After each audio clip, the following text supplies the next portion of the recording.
Hey everyone, welcome to the channel. My name's Neil, and today we are ranking almost every single character from Lost. For those of you who are new to the channel, be sure to check out my Lost reactions. I spent more than a year and a half reacting to the show, having never seen it before. For those of you who are familiar with the channel, welcome to me trying something new. Now that I've finished my Lost reactions, I wasn't quite ready to say goodbye to the show, so I'm going to be generating some of my own Lost content, which is scary as heck for me. When I'm doing a reaction video, I just need to hit play and say whatever comes to mind. Now I need to plan things out a little bit more and sound a little bit more rehearsed and be just a little bit more put together, maybe. So this is going to be an interesting experiment. I have never done anything like this before, so please let me know what you think in the comments if you have suggestions for other future content like this. But this seems like a good way to get our feet wet. This is me ranking my own personal opinions, the vast majority of the characters on Lost. I've never used Tier Maker before, but I think I know what I'm doing. Hopefully this all goes according to plan and it looks good and all the rest of it. But we are going to be ranking 78 characters from Lost today. Like I said, these are my opinions. Doing a video like this, in my opinion, is it's silly almost, because whatever I do, I'm going to piss some of you off. If I rank X over Y, the fans of Y are going to be outraged. I'm an analytical, scientific kind of guy. I'm a man of science, not a man of faith. And I wanted to come up with a system where, like, I could rationally rank everybody, like standard reasons for each character belonging in what tier. And I just couldn't come up with a system. There's no completely rational way to rank all of these really interesting characters. So this is going to be emotional. This is going to be gut instinct. This is going to not make sense. So keep that in mind. Try to keep the hate to a minimum. And let me reiterate for a fourth or fifth time, these are just my opinions. We're all entitled to our own. No matter how I rank these, I'm going to upset some of you. But maybe we can simulate some interesting debate, and we can go from there. The other thing I wanted to say before we get started here is there's a real danger when you're ranking characters from one of your favorite shows that like 80% of your characters end up as S tier or A tier, like right at the very top of the table, and that doesn't really say much. So I'm going to be harsh. I'm going to limit the number of characters that I can put at the very top. In fact, I'm going to limit my number of S-tier characters to just 5, which scares the heck out of me. I haven't planned this in advance. I don't know who's going to end up in that top tier, but we're going to find out together. What's probably going to happen is I'm going to do a first pass of the rankings, and I'm going to have like well over 5 characters in that top tier, and then I'm going to have to figure out who to knock down a level into tier A. So yeah, consider this an adjusted bell curve. I'm trying to spread the grades out so that there's some value in this exercise. Okay, I think I've put it off long enough. Oh, the final thing before we get started is I'm going to be tackling the characters in an approximate reverse order of introduction. So we're not going to get down to our core survivors until the very end. We're going to start with season 6 and work our way back. So that's going to be interesting as well. But don't come at me if I did character X before character Y, even though the second one appeared after the first, or if I do these slightly out of order, don't hate on me. Here we go. Okay. I also have no idea how long this is all going to take. 78 characters here. Even if I just talk for a minute each, we're well over an hour, and we do know that this channel is called Neil Talks. I like talking. I tend to ramble. There might be tangents. Let's see how this goes. First up is Zoe. Now, I think why a lot of viewers weren't big fans of season 6 is because the new characters that we met were some of the weakest characters of the entire run of the show. And I think Zoe's a prime example of that. She's the de facto leader of Widmore's new crew, and yet she's a geophysicist. Like, she's kind of like in Daniel's position. Like there should be somebody more capable in a leadership role. There should be, especially in season 6, when Widmore's sole purpose is to save the island and kill the man in black. Why does he not have proper military people? This is when you need a Kimi type, preferably somebody who's a little less evil than Kimi, but Zoe should not be the leader of your crew. Widmore's entire crew in season 6 felt woefully unprepared. None of them looked like they knew how to hold a gun. They just seemed very amateur, which seems so contrary to everything we know about Widmore. So, you know what? Zoe gets a D. We're not starting off well, but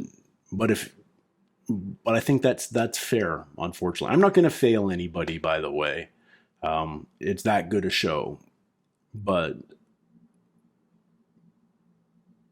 yeah. Okay, moving on.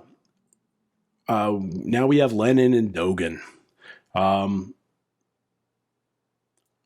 think that the temple, while necessary to the plot, was a bit of a failed B plot in season 6.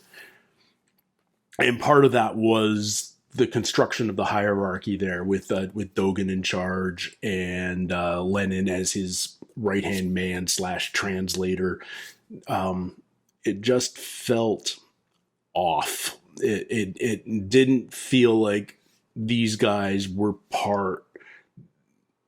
It doesn't feel. While they were others, it didn't feel like they matched Ben Linus at all. How did these two work with Linus? They felt like something completely separate and unaligned, and yet they were supposed to be part of the same group, and it just didn't work. Lennon in particular was really frustrating. So he gets a D as well. And Dogen, I was intrigued by the character, but I felt they rushed his backstory. I don't think the speaking in Japanese was a storytelling device that ended up working well. But it was nice to at least see a different side of him in the Flash Sideways. So I'm gonna be generous and give him a C. But if I end up having too many characters too high, he might get knocked down. Now, next up, David, who, depending on exactly how you view the Flash sideways, whether you want to call it purgatory or limbo or just this place in between life, the real world, and moving on, which I think we can all agree is what the Flash sideways was. David's a fictional character in the Lost universe. He doesn't actually exist. He's not from the real world. He's hypothetical. He's the offspring of Jack and Juliet. If Jack and Juliet hooked up, presumably in like their early 20s, like in med school or something. So it's tough to treat him the same as all the rest of our characters, since he's basically created to prove that Jack would have been a good father, that he had learned from his lessons with Christian. That being said, I really liked David as a character. Was interesting.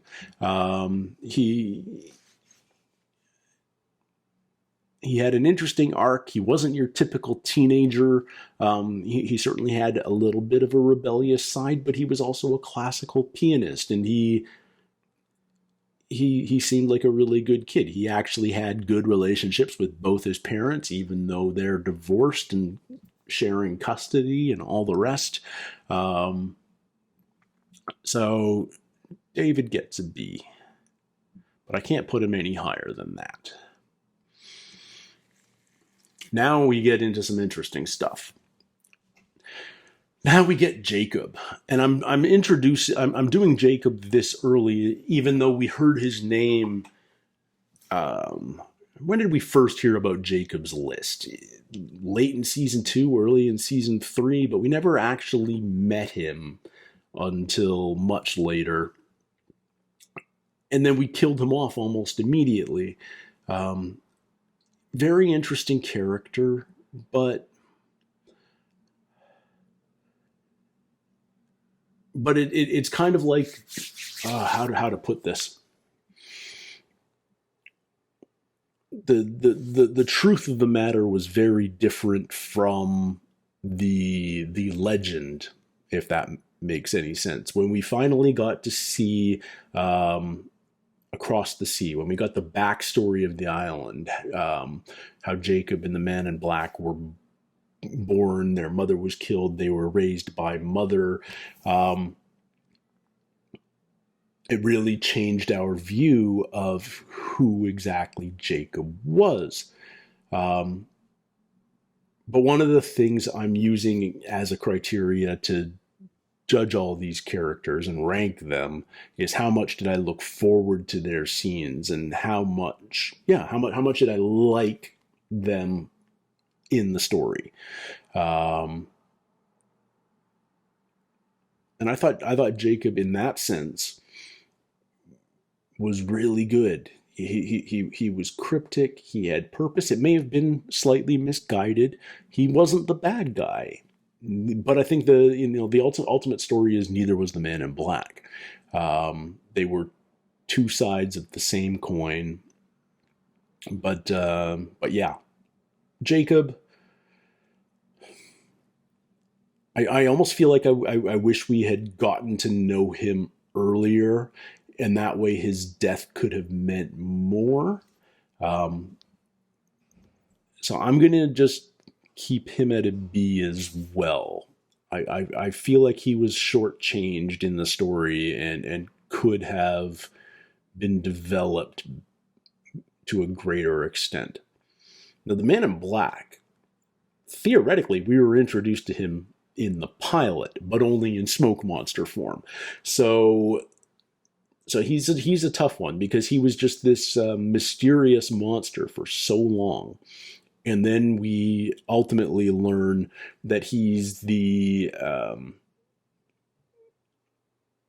disembodied spirit of this boy that was born on the island. His birth mother was killed. He was raised by mother. He was the if Jacob and the Man in Black are the man of faith and the man of science, then Man in Black is absolutely the man of science. He was the one that needed to know where he was from. He wanted proof. He's the one that aligned himself with the original others, and they started studying the island and learning about its magnetism and everything else. I'm a man of science myself. If I have to come down on either side of that fence, I'm absolutely a man of science. So I sympathize. But when Jacob killed him, when Jacob put him in the cave of light, the source, he created the smoke monster, and deciding what that smoke monster is exactly is tough. But I'm going to say it's basically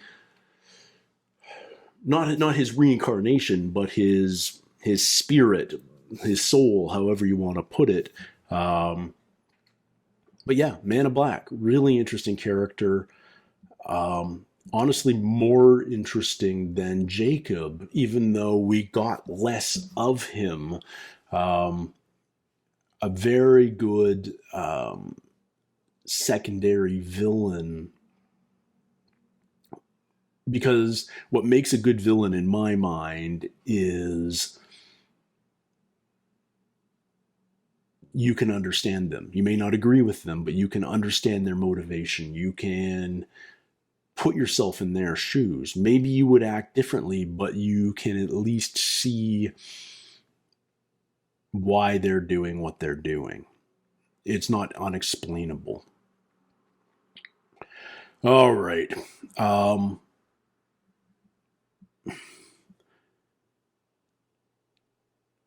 Redzinski. Maybe the most one-note character on the show.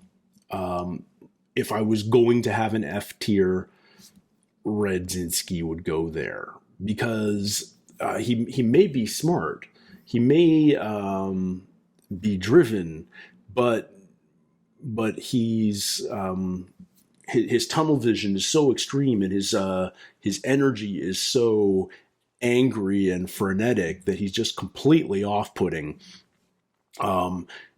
He was hard enough to live with during the happy days of Dharmaville. I couldn't imagine being stuck in the hatch with him for years. Yeah, man, very very frustrating character, and I didn't ever get the sense that there was any depth to him. So, yeah, some antagonists in the show you look forward to seeing, and others just you can't wait for the scene to end, and you keep hoping that they're gonna die. And unfortunately, we knew Redzinski wasn't gonna die until he offed himself off camera in the Swan Hatch. So that was especially frustrating. Like, it would have been so nice to see LaFleur deal with him, but no, we knew that he was gonna last for years and years more. How many years? Can you imagine how terrible he would have been after however many years he would have spent in the hatch? Because they would have built the hatch right after the incident in '77, and he was in that hatch at least until what's his name? Entman. I'm probably getting his name wrong. It's been a while. Joined him, and that would have been in the late '90s, because Desmond didn't enter the hatch until presumably 2001. Anyhow, Redzinski, what a mess. One other note as I go on, guys. I have watched all of Lost. You followed my reactions, but I have not done a complete rewatch yet. I am watching a couple of other fellow reactors, enjoying their journey.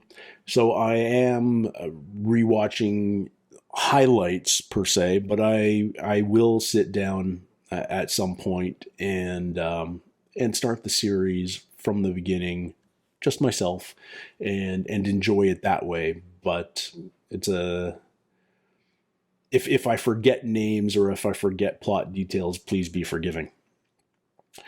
Phil.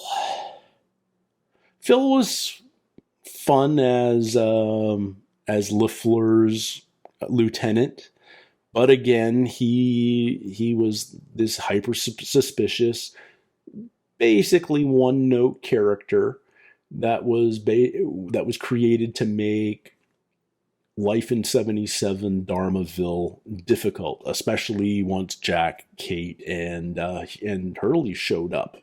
So I again, how much do you enjoy seeing a character in a scene?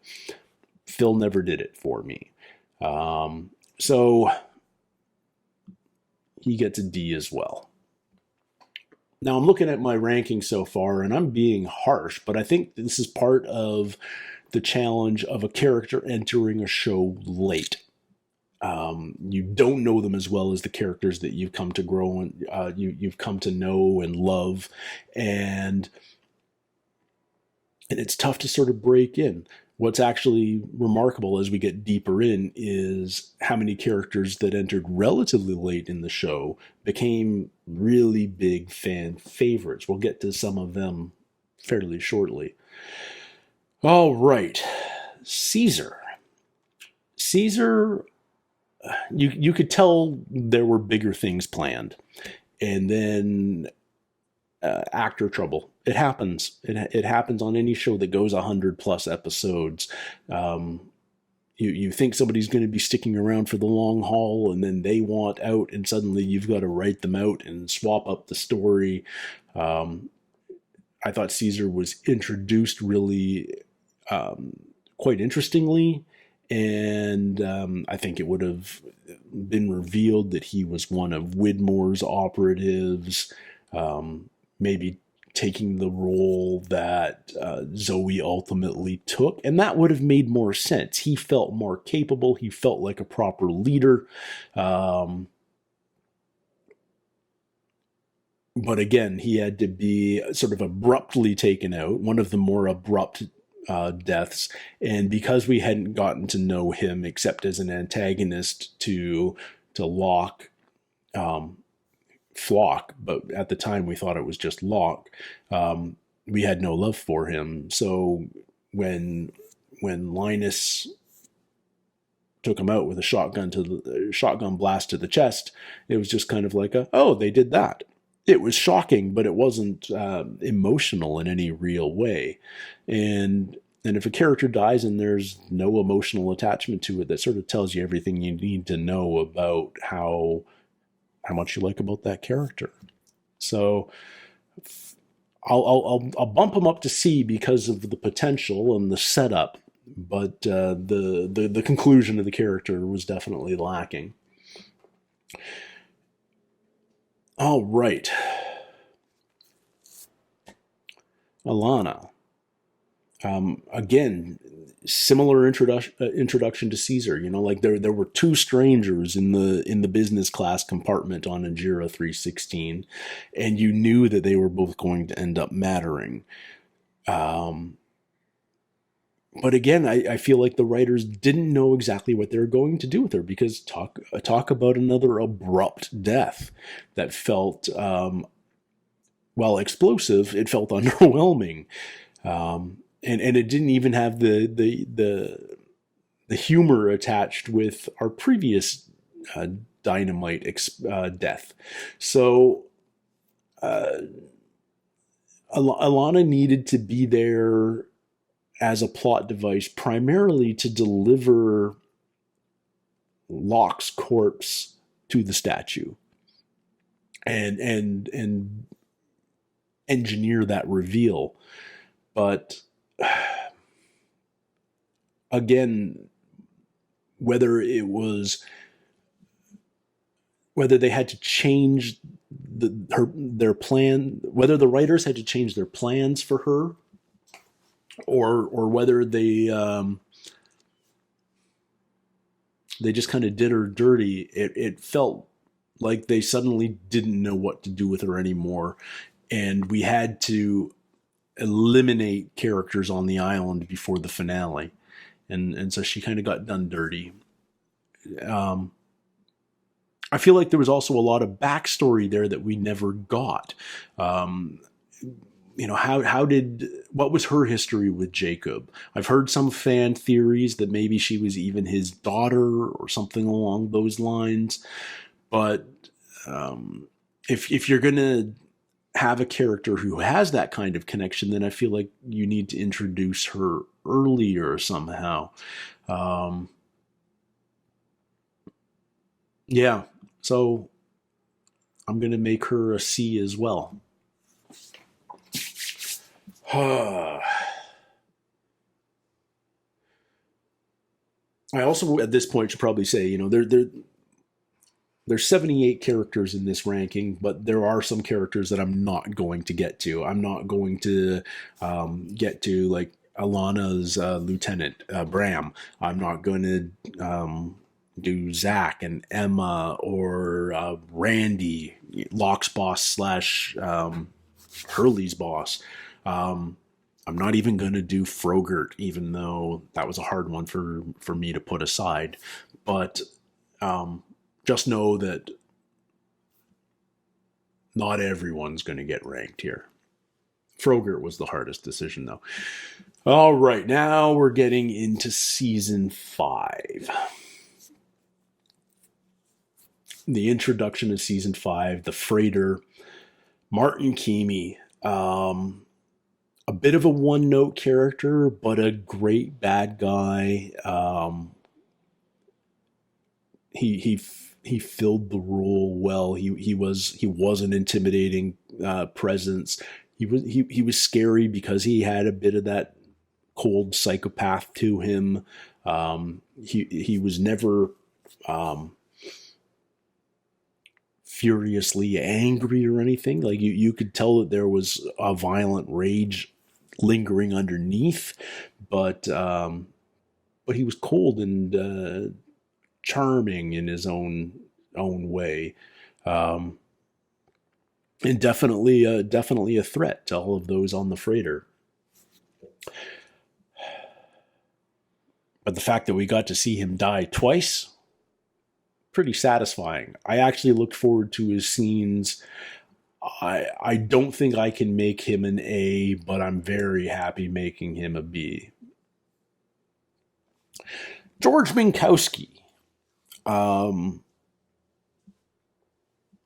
The second rescuer that we meet, or at least hear, when we first heard him, I thought he was going to be a bigger character, especially when I found out he was being played by Fisher Stevens. But he dies on the freighter fairly early because we had to. Why did I say season 5? Season 4. We're in season 4. Because we needed somebody to demonstrate what was happening to Desmond when he was flashing back and forth, and we needed to raise the stakes by killing Minkowski. So it was really nice seeing him again pop up in the Flash sideways as Desmond's driver.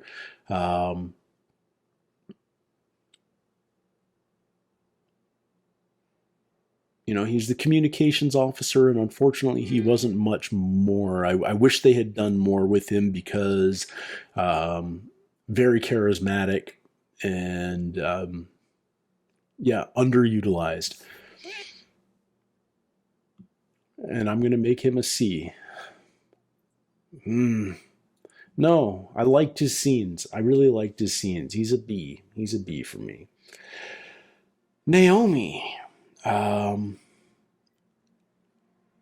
What a mystery when we first met her, when she parachuted onto the island and she was clinging to life, and she was the one that told us that you're all supposed to be dead. And we found out about the the staged crash site from her. We we could never trust her because her her appearance was so sudden and odd. Was she working for Penny or was she working for somebody else? Um,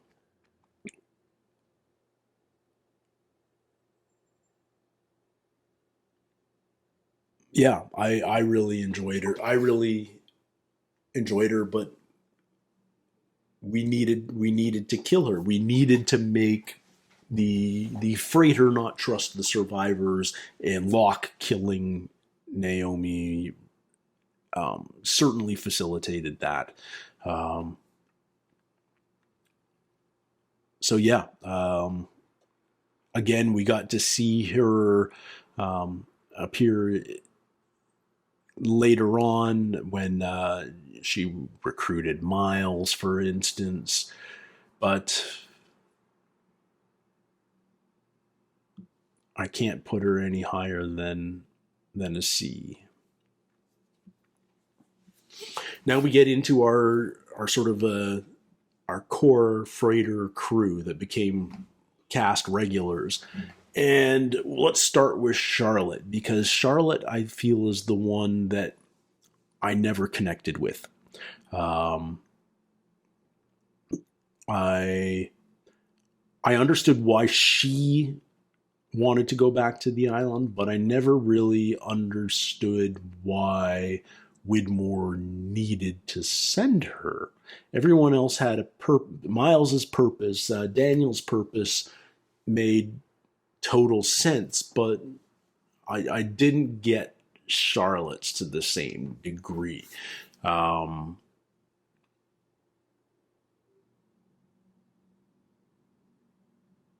and I also never got the chemistry between her and Daniel. I got that Daniel was infatuated with her, but maybe because I I never understood how long they had been a couple. It felt like they wouldn't have met prior to the freighter, and yet Daniel's in love with her almost immediately. It felt weird. Um, it was interesting seeing her in the Flash sideways as a different type of character. Working at the museum, going on the blind date with James Ford, but I never connected with her. I never felt really emotionally invested with her, and that diminished her death when she started getting the nosebleeds, and we realized she was probably going to be the first one to die amongst that group that was flashing through time as the wheel continued skipping, um, which is a shame. But yeah, I didn't connect with her, I think, as much as the writers would have hoped. But you know who I connected with? Frank frickin' Lapidus, best fictional pilot ever. The man can, like, imagine what he could do with a fighter jet, because the man can do anything with a big old passenger jet on a crushed Earth landing strip in the middle of nowhere, tight banking turns. He can fly choppers. He can fix planes. He can do anything. He's willing to go along with whatever needs to be done. Never caused conflict. He was just the ultimate team player. Everybody loves Frank Lapidus, and he gets an A in my book.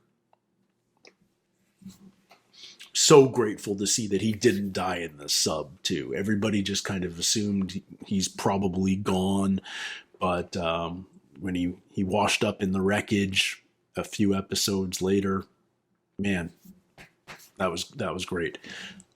All right, Miles Strom. Um, I did not like Miles when we first met him. He felt like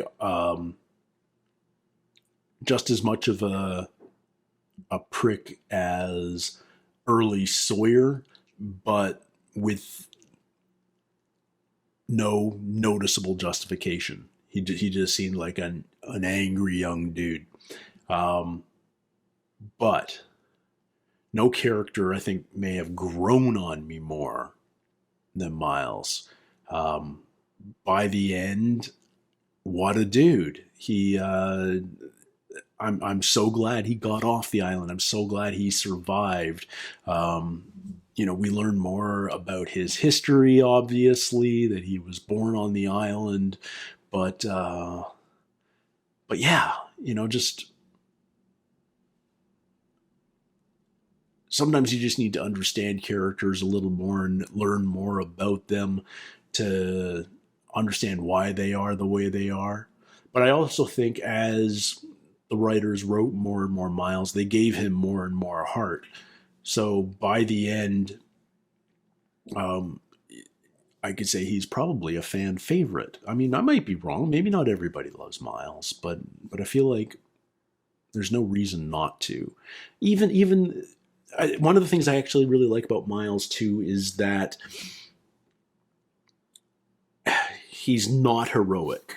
He's every man. I mean, yes, he's got this bizarre gift of being able to speak to the dead, but he looks out for number one. But he's not evil. He's just like the average dude would do exactly what he's doing.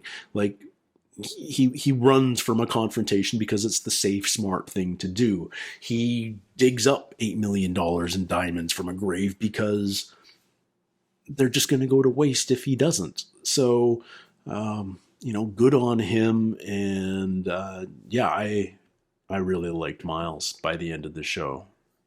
He gets an A in my book.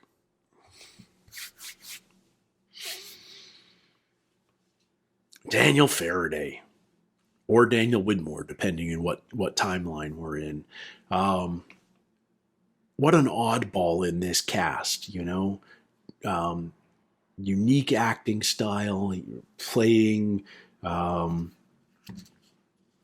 this character whose memory is slowly coming back, but he's mentally troubled, and he's got this really messed up history, especially when you find out the history with his mother, and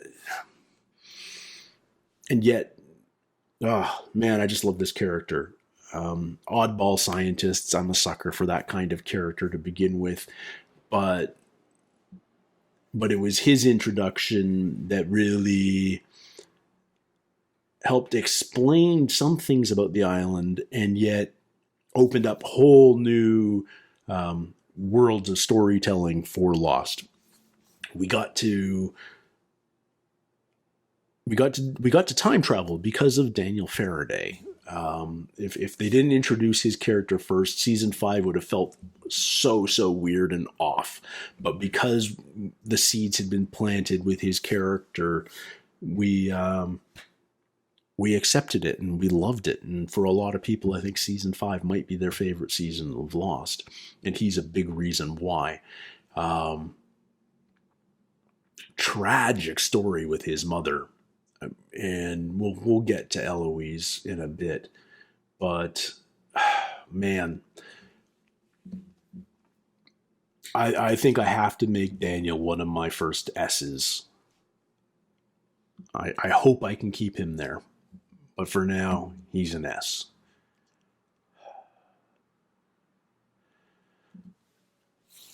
Oh, right. Kate's mom, Diane. I'm probably doing her a little bit early here. She appeared earlier in the series, but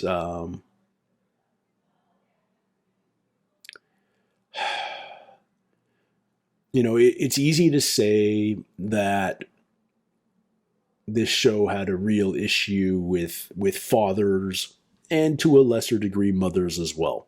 There were not a lot of really positive father or parental figures on this show.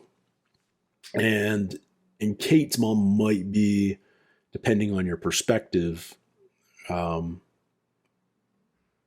one of the most frustrating, because if you're a fan of Kate, you have a really hard time being a fan of Kate's mom, because Kate's mom turned on Kate, turned her daughter in for murder instead. She sided with her dead boyfriend instead of her daughter, who was looking out for her own safety. Um, and yet, that's believable. She's kind of textbook battered woman syndrome in a real sense. So she's an understandable antagonist. She's not a villain. She's not doing it to harm Kate. It's just she doesn't know how to act differently. So yeah, she's a frustrating character. Um, you feel Kate's frustration with her, but I never got a great sense of her at any other time. Like we never saw her in a scene with anyone other than Kate, I don't think, which makes her characteristics very one dimensional, because we put on different masks based on the relationships um, who we're dealing with. And if we only ever see Diane wearing the mask she wears when she's dealing with her daughter, we don't know what she's like with anybody else. And so she's hard to judge. And so my default for hard to judge characters is C, and I'm okay with that. Horace Goodspeed. I dug Horace the moment we met him, when Roger and young Ben got off the sub. I've got a soft spot for mathematicians. I think Horace is everything that the Dharma Initiative aspired to be. A little bit hippie, a little bit utopia commune, but also smart and a good leader. Very much. Yeah, Horace was peak Dharma Initiative. Dharma at its finest was Horace. Unfortunately, it didn't last, and it's easy to be a good leader when things are stable and you've got good people under you. But when instability arises and there's conflict and there's emergency, sometimes that same style of leadership doesn't work. And it was a shame to see Horace sort of lose control. Horace is also one of the few characters where we don't have we do know what happened to him. He died in Ben's purge. So he survived the incident, obviously. But he died in the gas attack on Dharmaville, which is a real shame. But even Horace had to get away from Dharma every so often. Even though he was the leader, he needed to build the little cottage out in the woods for him and his wife, just to get away. But I always dug Horace. I thought he was a super chill character. And yeah, he sort of epitomized what the Dharma Initiative wanted to be. Maybe it was a pipe dream, but he sort of embodied that benevolent leader really, really well.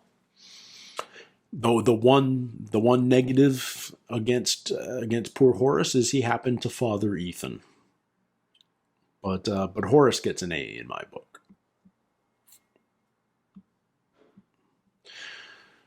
All right. We're 45 minutes in, and we got plenty to go.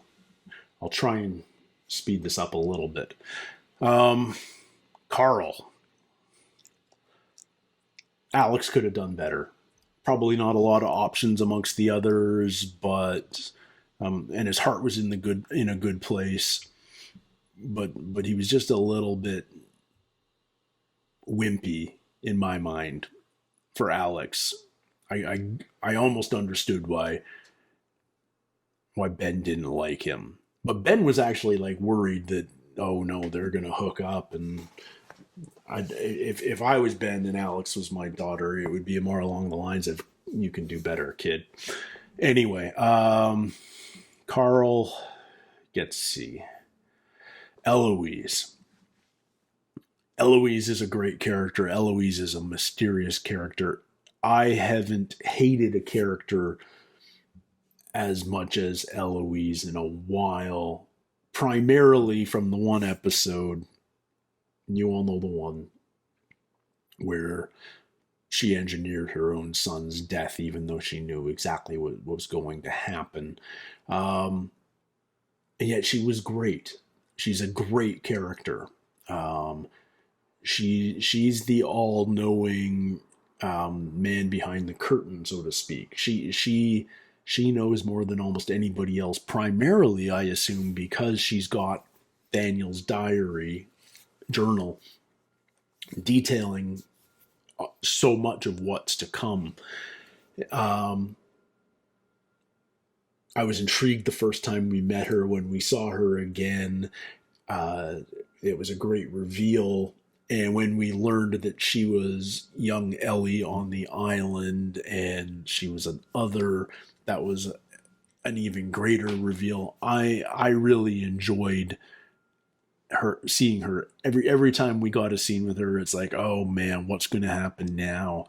So Eloise gets an A, and yet I totally understand why her son named a rat after her. Jay, Jay Lee. Um, for a guy that when you first met him, you thought this is the guy that we're supposed to hate, because we know that Sun ends up with Jin, and we love Sun and Jin together. You couldn't help but love Jay very quickly. He was charming, he was intelligent, he was kind, he was self-effacing about his family's wealth, um, and he was practical, and he was in love with somebody else, which was a nice twist. But he ends up with Sun in the future in the future flashbacks, and you could see a blossoming relationship there, which you weren't, ironically, totally against, even though we were all Team Jin. So I thought Jay was a really interesting character because he broke expectations so much. He just wasn't what you expected from the other guy character. Um, and I could totally see an alternate history where he and Sun ended up together and actually had a really good, healthy relationship and life together. Um, so, for a relatively minor character, um, I really dug him, and I almost want to make him an A. Can I make him an A?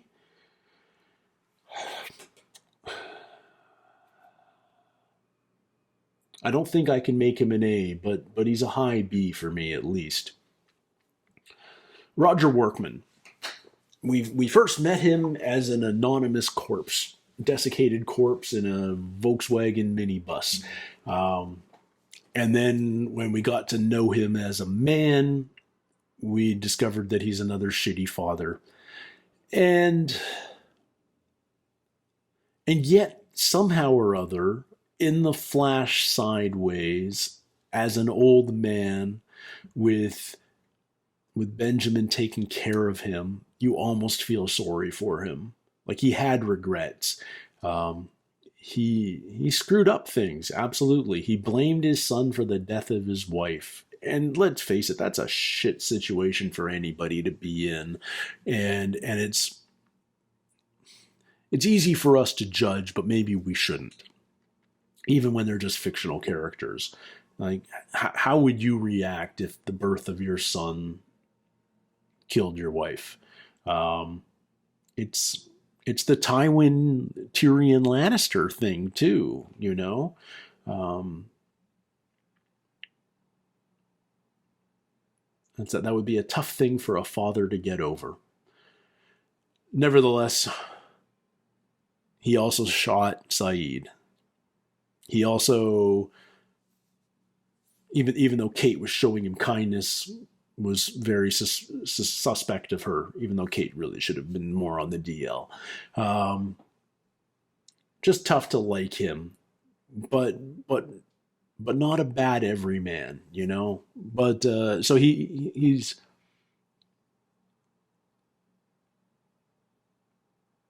and I liked what happened with him beyond his introduction, because he started off as a very one note character, um, primarily so that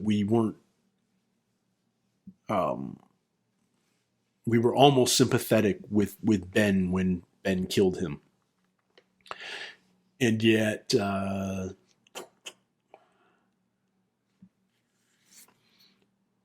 he evolved. He became a little bit more nuanced beyond that. So he gets a C. He gets a C. I'm cool with that. All right, Matthew Abaddon. Um, Another character that I think the writers had bigger plans for. I think Fringe ended up getting in the way. Is that what happened? They sort of they sort of had I'm blanking on the actor's name, but they had him between The Wire and Fringe, and they didn't get to incorporate him into the story as much as they wanted. But I felt like he had a great deal of potential. But again, an abrupt death because real world agent stuff got in the way, which is frustrating because, yeah, he had a lot of potential, but we didn't get to see enough of it. And so I'm going to keep him at a C. All right. Nikki and Paolo. This is interesting because we all know the story, I think. One of the fans' complaints after the first couple of seasons was, what about all these other survivors? Why don't we know any of them? Why don't we get to meet any of them? What are their stories? We just have our core group. And so the writers introduced Nikki and Paolo, and suddenly all the viewers are, well, who are these two? Why are they suddenly why did they suddenly have lines? What's up with them? And then they got killed off. And that episode, Expose, the first time you watch it, you're like, what the heck is this? This doesn't feel like an episode of Lost. Why are we investing our backstory in a whole backstory into these two characters that we don't like, we hardly know? And then we get this crazy backstory where they discover the Pearl Station and the plane before anybody else. They've got their own private intrigue going on. It was such a departure for a Lost episode. And I think for a lot of people, especially on first watching, it was one of their least favorite episodes. But I've had some time to think about that episode. And it was so much fun. It was so different. But I feel like if a show is going to take a diversion for an episode, that's the kind of episode I want. Something different, something a little bit tongue-in-cheek, something fun, and something that is ultimately kind of irrelevant to the plot. But I get why they were killed off. And yet I love that, even at in the final episode, we're still referencing back to them because, Miles knows about the diamonds and that sort of thing. So, I really liked Expose as an episode. I like Nikki and Paolo as characters less than the episode itself, but because of that storyline and the fact that they had um, their own history on the island, which was fun and interesting, I'm actually going to make them bees. And I know not all of you are going to be cool with that, but so be it. Mikhail. Um, Great introduction when we're in the Pearl and we're scanning monitors of other stations, and he just sort of sticks his head into frame. The eye patch was so mysterious and intriguing. And then we discover Flame Station, and he's got this great confrontation with Saeed and Kate and Locke. And then he just becomes this character that pops up every so often, and ultimately, in his death, takes out Charlie too. Um, he wasn't on the show that long.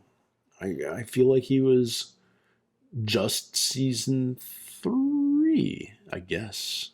I guess he was just season three, but not counting the Flash Sideways, of course.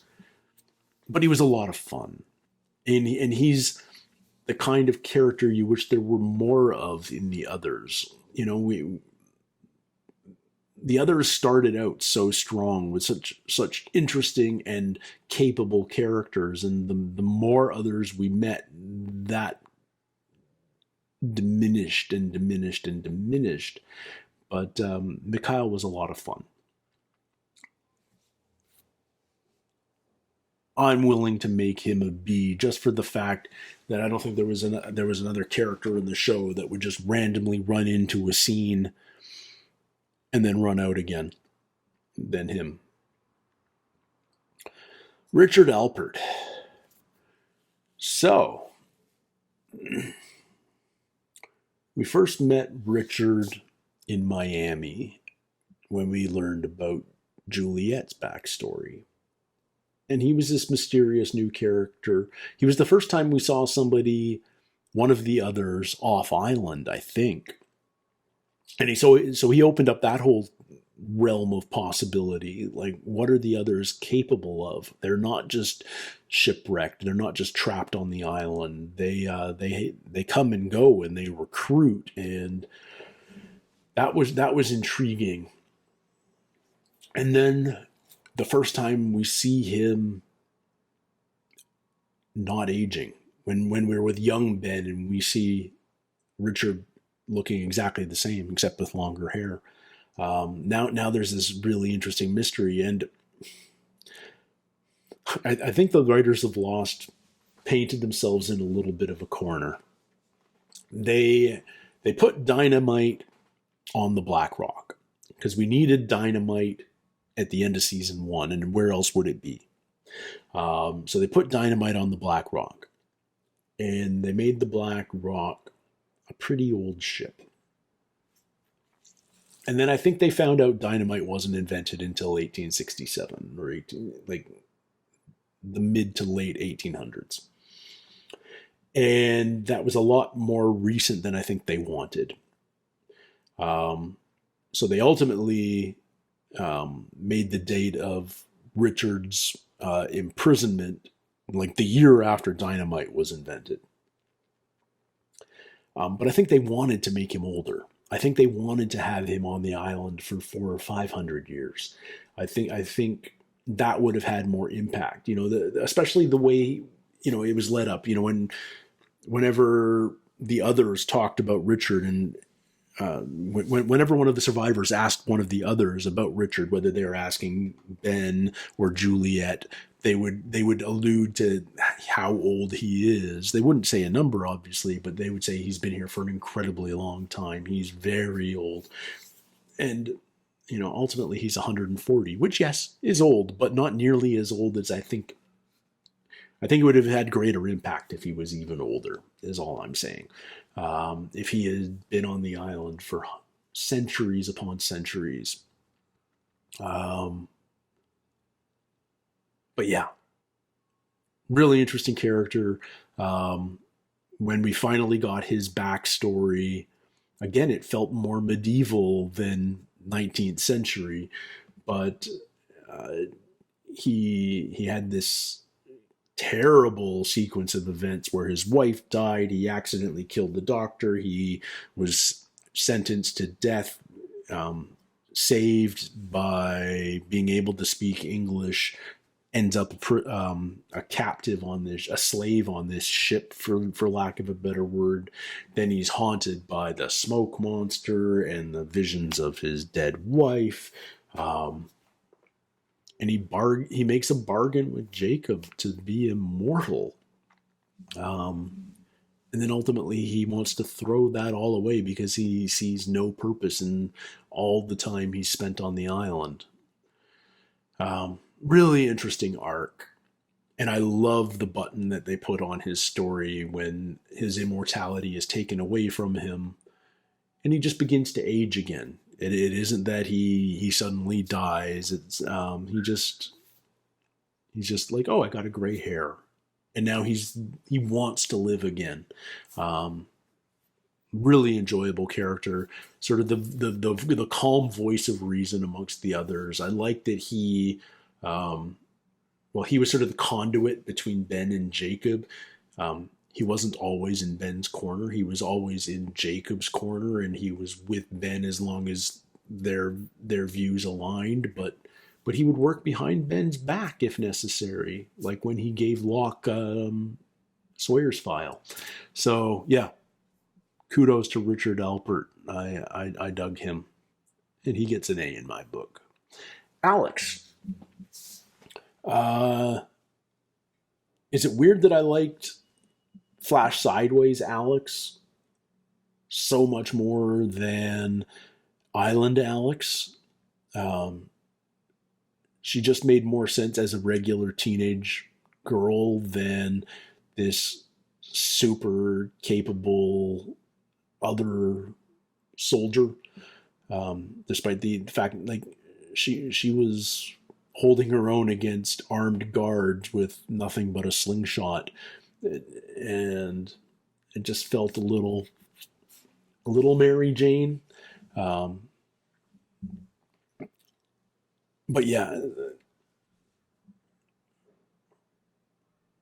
Mary Jane, Mary Sue. What's that phrase? I don't know. I don't nearly have enough pop lingo to be able to try and throw phrases like that around. Um, but yeah, it's interesting. We first heard about Alex way back in season one. We wondered what that story was exactly, and the fact that Ben sort of adopted her as his own, um, and ended up truly loving her.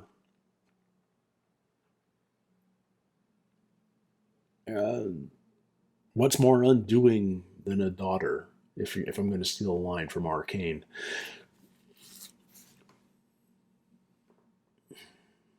how do I rank Alex? She's not an A. Yeah, no, she's a solid B. She's absolutely a solid B. Juliet. Wow, what an awesome character introduction.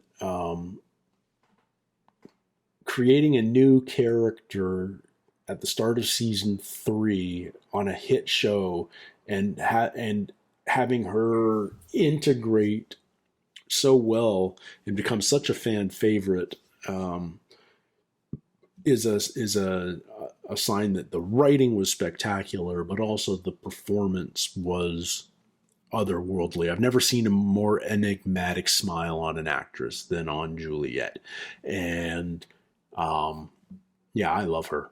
She's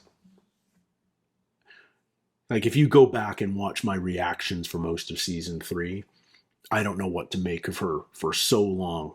I, despite what you guys were commenting on in you were telling me trust her, like without spoiling it, you guys were you were kind of spoiling it for me, in the sense that you're like, you know, take her at face value, et cetera, et cetera. And I'm like, I couldn't.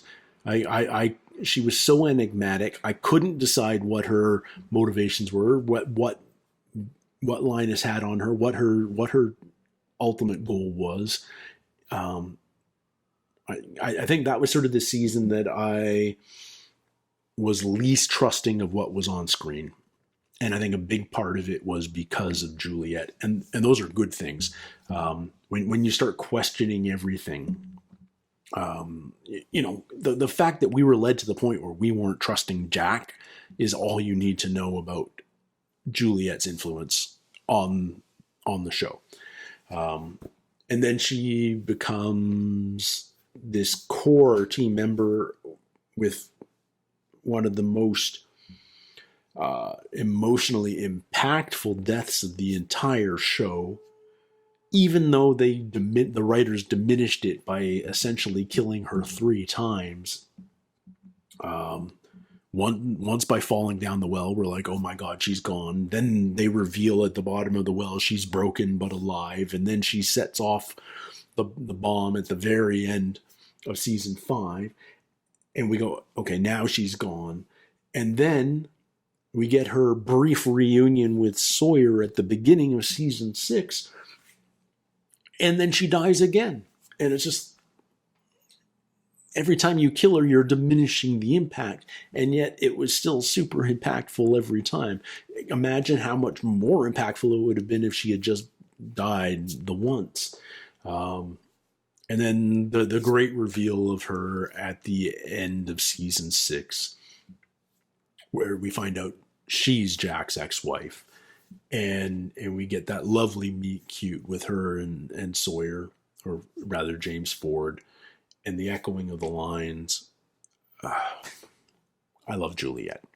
Great character. What an awesome addition. Also one of the best performed characters on the show. I think if you had given that role to another actress, they may not have been able to do nearly as much with the role. But for now, she gets an S too. Penny. I love Penny. I love Penny. Her chemistry with Desmond is unparalleled on the show, I think. One day I'm going to rank all the relationships on the show as well, all the couples. And I don't know how I'm going to rank them, but Penny and Desmond is going to be, it's definitely going to be on the podium, if nothing else.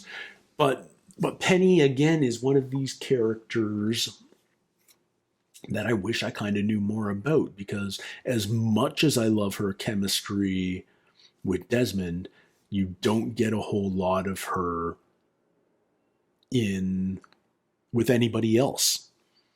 I'm trying to think, did we even get like a single Penny and Charles Widmore scene? We heard a lot about that relationship and how strained and estranged it was.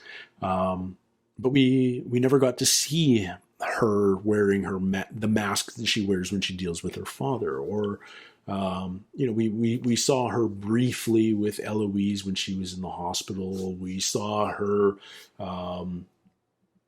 protecting young Charlie when Ben attacked her and Desmond. But I wish I had gotten more, because I loved her with Desmond. Some of the most emotionally powerful moments of the entire series were about her and Desmond. But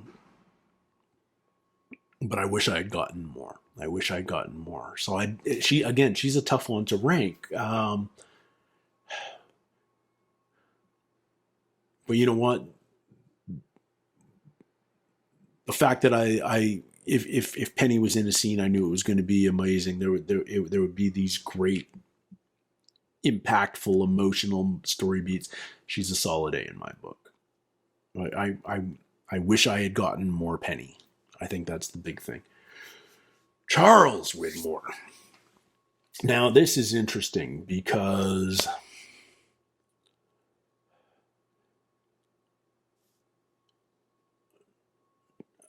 I never knew what to make of Charles. Um, First, he was the bad guy that sent the freighter. Um, and so we go, okay, he's the bad guy, except he's sent it to capture Linus, and we don't, and Linus is the bad guy. So what is Charles? And then we learn that Charles was an other, and what does that mean exactly? And by the end, by the time we get to season 6, Charles is back on the island to protect the island, to kill the man in black. Like he's been visited by Jacob, and you learn that his motivations early on were selfish, but he always understood the power of the island, I think, and maybe he was a bit of an asshole of a leader, but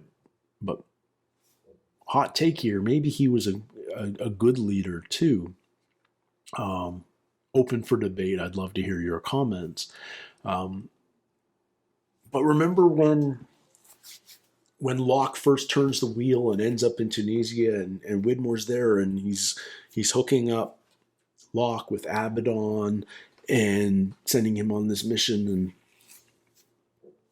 and you're so confused about who do you believe? Do you believe Linus? Do you believe Widmore? A really interesting antagonizing force in the show that ultimately may not have been an antagonist at all. One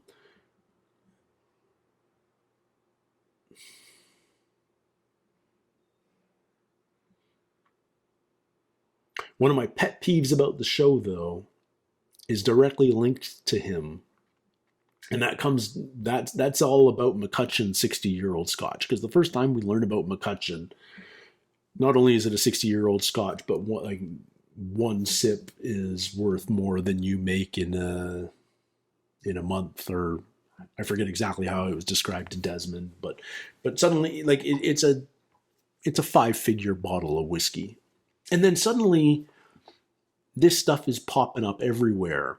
Saeed's drinking it in the bar. It's Anthony Cooper's drinking it. It's on the someone brought a bottle of it on the plane.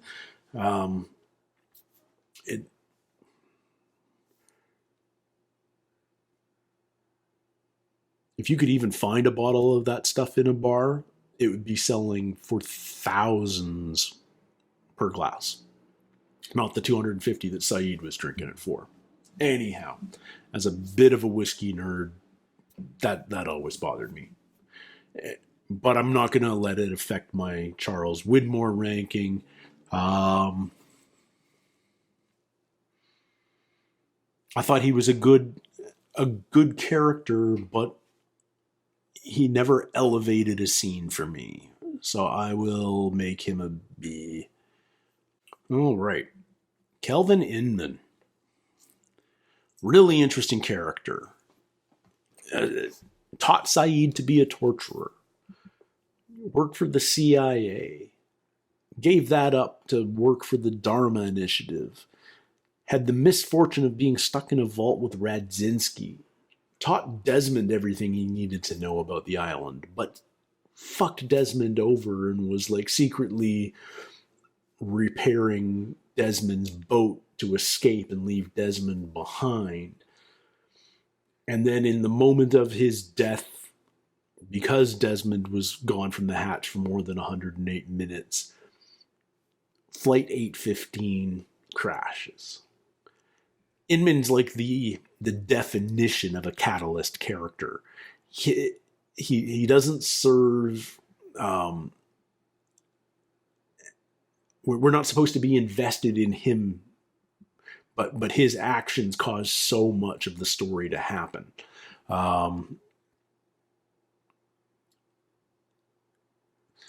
and again, if that's by design, because if we did care about him when we got Desmond's flashback in the vault with him, then we'd be very conflicted about his death later on in that episode. So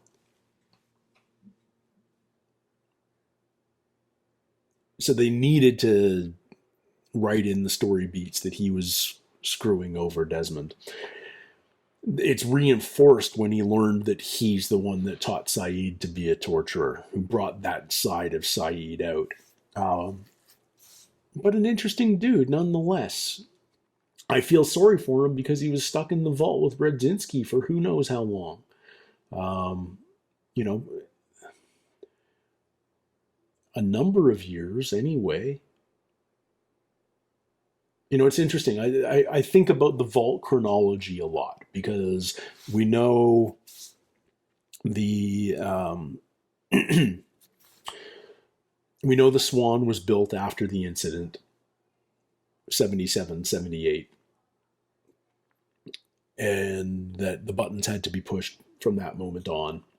Now, Redzinski presumably was one of the first to go in the hatch and be that guy, because it was his baby, that whole project.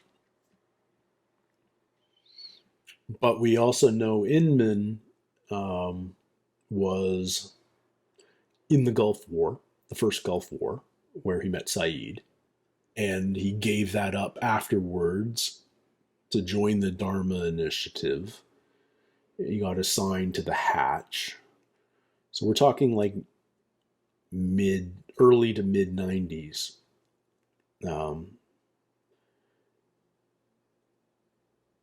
Which means Redzinski was in the hatch for 15 years. It just seems crazy because the recruitment video is like it's an 18-month assignment or something, like 540 days or something like that. But in any case, maybe Redzinski was the full-time member there, and other members would get other Dharma folk would get rotated in and out every 540. Who knows? Anyway, never got emotionally invested in Inman. Cool dude, but I'll make him a high C.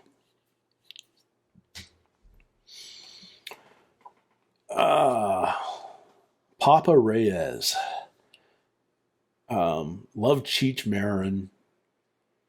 You want to like him even though he's playing a bit of a deadbeat dad. And yet he grows on you because Hurley gives him a chance.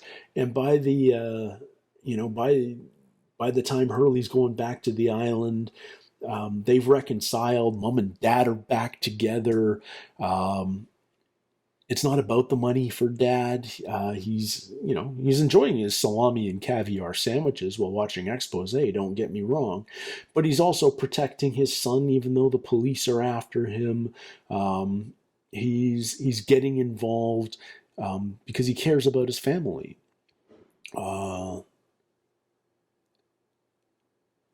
Early on in this show, it's easy to go, oh, all the dad figures are bad, all the father figures are terrible. And the first time you meet Papa Reyes, he fits that mold. But that argument becomes a lot more nuanced as the series goes along, and men you thought were irredeemable become more understandable and have their moments of redemption. And yeah, I think Papa Reyes is one of those men who doesn't have that maybe moment of redemption, but he certainly has an arc. And by the end, you really believe that he is a good man. So he gets a B. Yummy.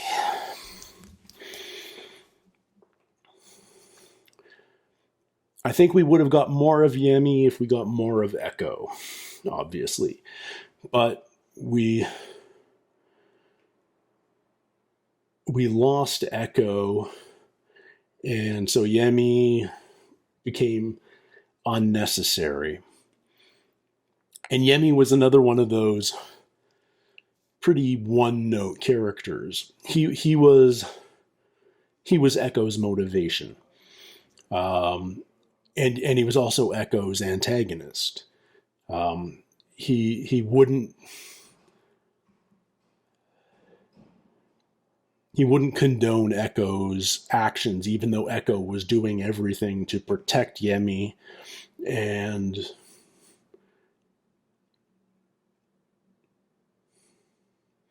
yeah, he ultimately was just sort of Echo's conscience, I guess. But because he was relatively one note, I don't have a great deal of connection to him, especially since his most powerful scenes, he was actually the smoke monster. So, Yemi gets a C. Oh boy. I could talk about Ben Linus for an hour, but we're already like almost an hour and a half into this, so I'll try and keep this short. Um, Ben Linus is one of the most compelling television characters ever. Um, and the fact that when he was first written, he wasn't intended to last. He was only going to have a couple of episode arc. Michael Emerson did so much with the role that the writers and producers smartly saw what they had and expanded that character into so much more. I often wonder what it would have been like being the guy playing Tom Friendly, who was probably set up to be the leader of the others.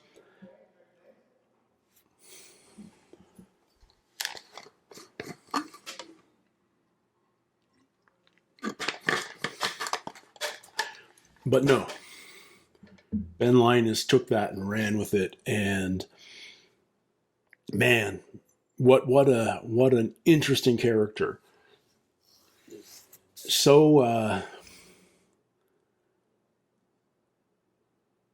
complex. We hate him, we love him, we love to hate him, we hate to love him. He's got moments where you absolutely cannot stand him. You know, like when he shows Juliet, um, what's his name's body, and then says, "You're mine." Like, you loathe him. And then there's moments where you're so entirely sympathetic when he looks so broken and lost and human and frustrated, and just he played every aspect, the full range of human emotion over the course of the show. And man, what a character. I mean, I'll probably at some point do a whole show just about Benjamin Linus. It'll take some planning, but man, you know where he's going. Helen.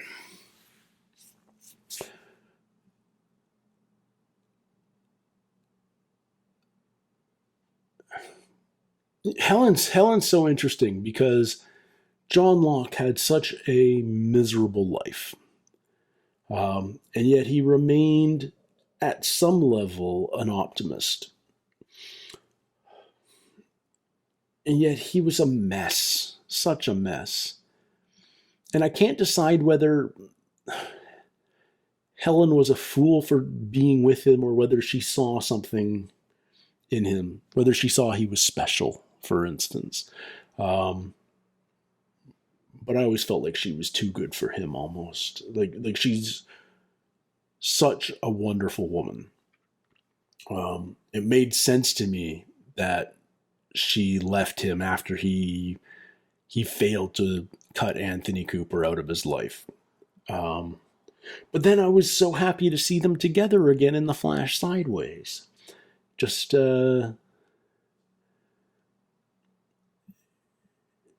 again, I think she was a more symbolic character than a central character. What I mean by that is Helen was always there to show us what John, one of the ways to show us what John's lost and why his life, for lack of a better word, sucks. Um, she represented that loss. Um, so yeah, but Katie Siegel, love her, amazing actress, perfect in this role. I'd have loved to have seen more of her, but I can't complain at all about anything that she did. Solid B.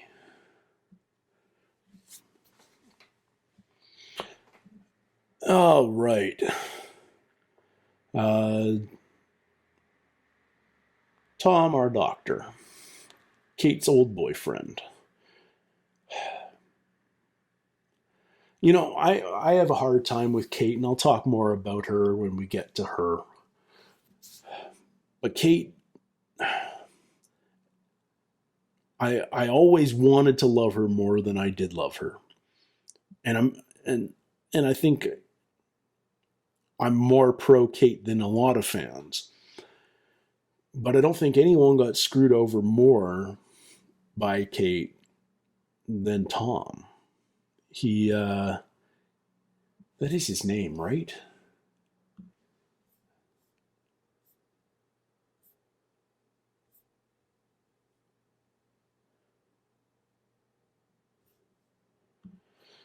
Yeah, it's Tom. There's so many Toms in this show, like I have to double check. I'm going to do an episode about double names in this show too, because I think there's like 4 or 5 instances of different Toms in this show, and I'm not sure why.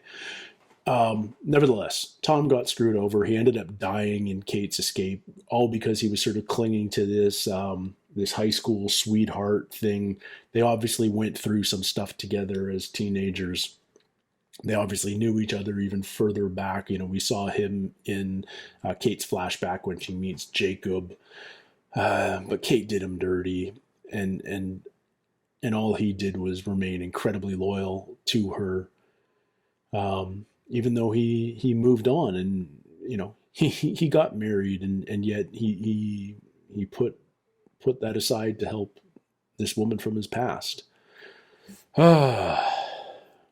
I feel bad for Tom. Didn't get to know him well enough to put him any higher than a C. Cassie, um, she felt like another one of, when we first met her, she was just going to be another one of Sawyer's victims, and then she wants to be a con woman herself. She wants to join the life, and then Sawyer screws her anyway, but leaves her pregnant. And then we meet her again, and she becomes one of Kate's friends. Um,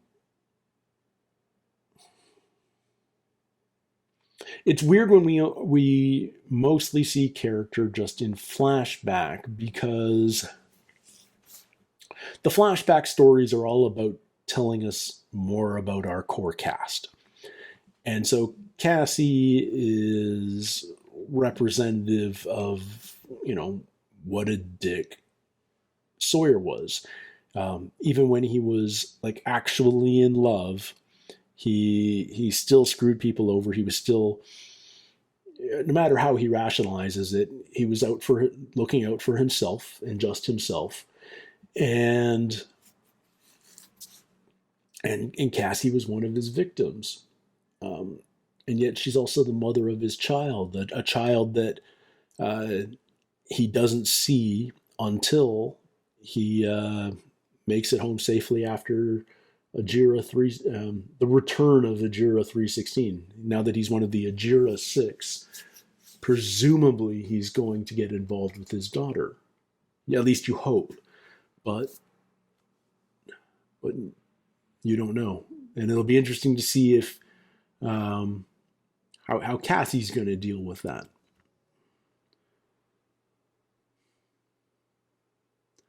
It does make you wonder about the Ajira Six. What's in store for those characters when they return. Um, you know, Questions about like where was Claire? Like, didn't Claire die in Oceanic 815? Wasn't that the story? Um,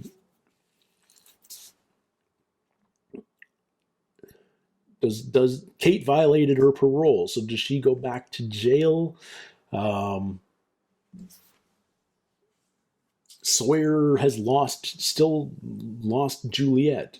So does he move on? Does he reunite with Cassie? Like, you see Sawyer and Juliet in the Flash sideways. In the end, in the final episode. So they were always soulmates. So what does Sawyer do for the rest of his life when he returns to the real world?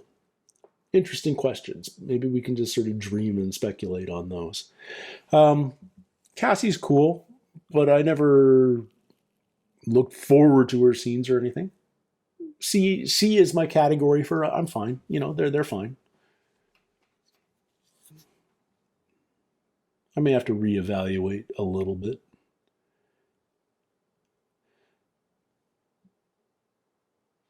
I think I have to knock Dogen down.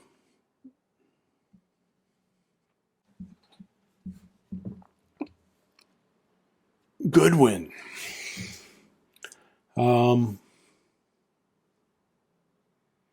We liked Goodwin, didn't we?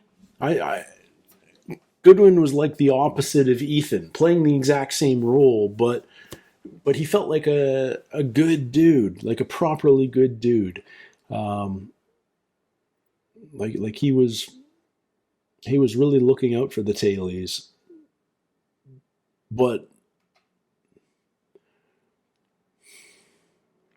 what was his plan when he and Ana Lucia went for that hike? You know, um, was it inevitable that only one of them was coming back, or was there a happier solution there? I don't know. Um, I like Goodwin. Goodwin was cool. He had an interesting relationship with Juliet and her flashbacks. That was why he got sent off in the first place, because of Ben's jealousy.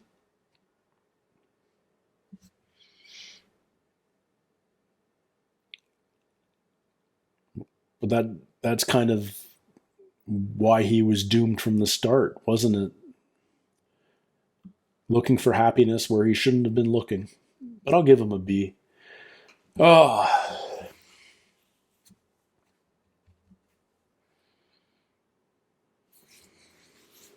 Bernard. Man, I love Rose and Bernard. They're just they when we first met Rose, we felt like clearly this husband that she was missing was a husband of decades and decades. And then we find out that they're newlyweds, and they just feel like they've been together forever because they're such a good fit. Um, I loved their storyline in the latter seasons where they just said, screw all this stuff, all this craziness. Let's just build a little home for ourselves, live out our days, and enjoy each other's company. And I liked my idea that they were, in fact, the Adam and Eve that we found in the cave. Um, of course, that turned out to be not the case, but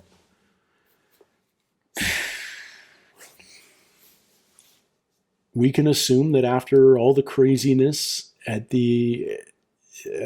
the finale, that they continued to live out their days on the island, and you know, presumably Hurley and Ben pop in once in a while to say hi, but they check their fish traps and live out their days in peace and harmony on the island. And I love that story for them. And they're so good together. I love them. I'm looking. It's going to be hard for me when I rank my couples when I do that show. Um, how what my top three are going to look like and how to rank them, because man, there's some couples I adore on this show, and Rose and Bernard are certainly at near the very top. Um,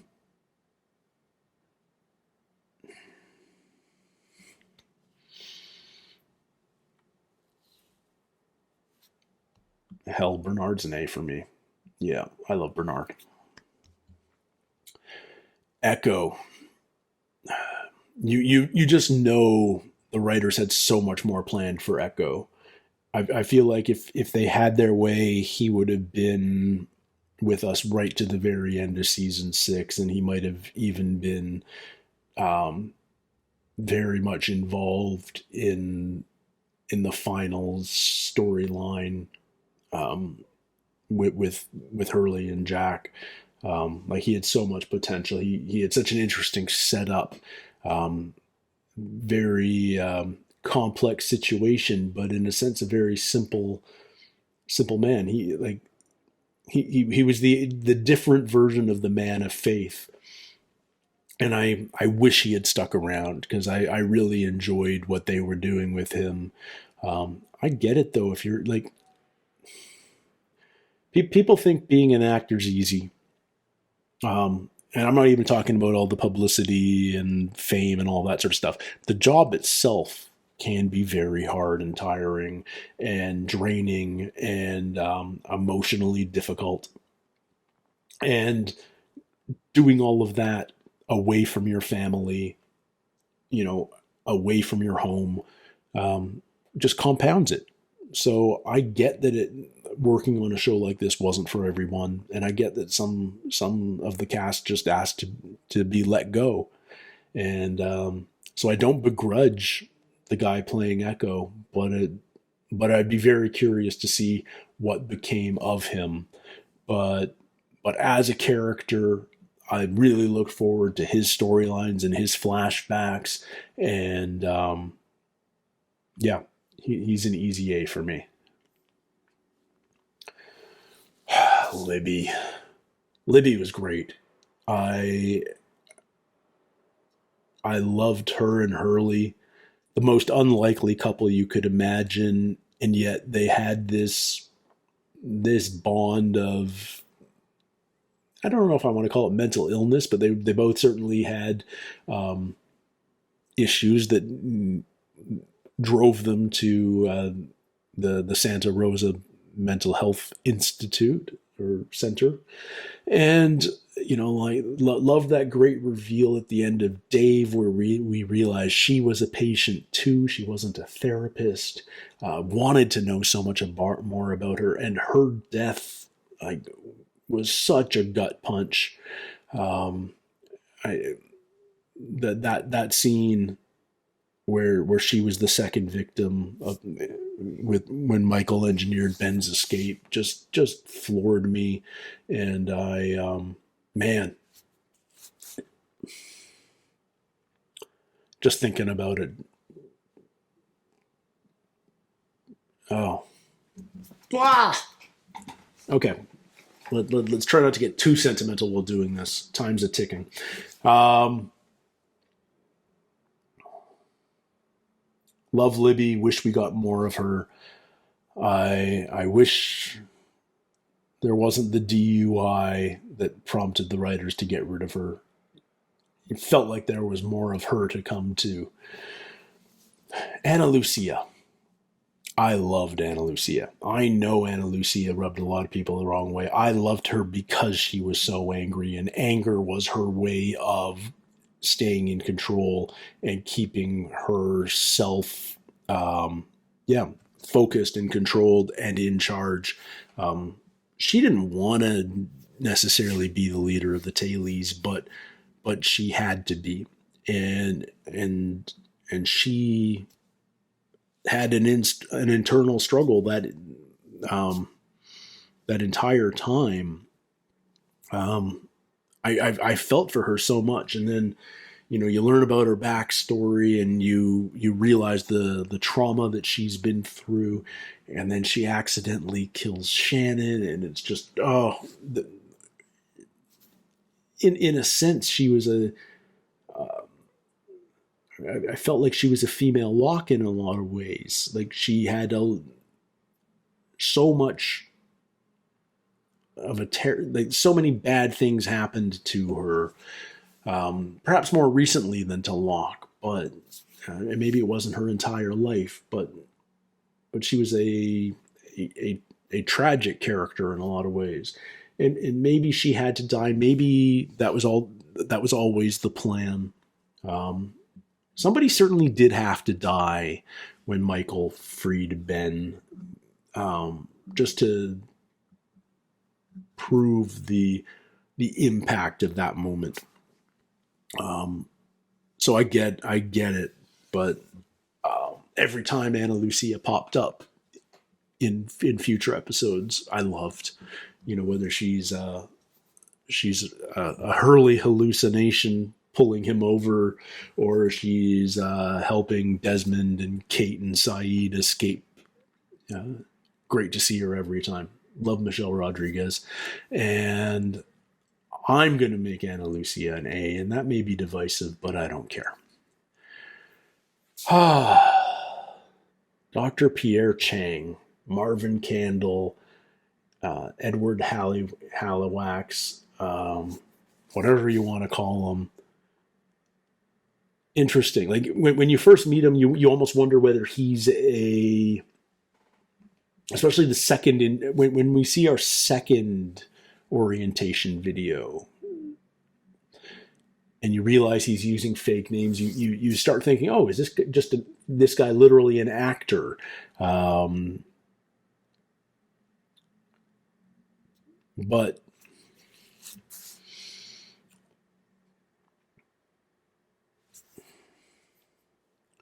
But no, he's a real man. He's clearly, one of the top scientists with the Dharma Initiative. Love his introduction at the start of season 5, where we see him with his young family. We get the arc of his estrangement with Miles and why he sent them away, and why Miles's mother thinks he's such a bad man.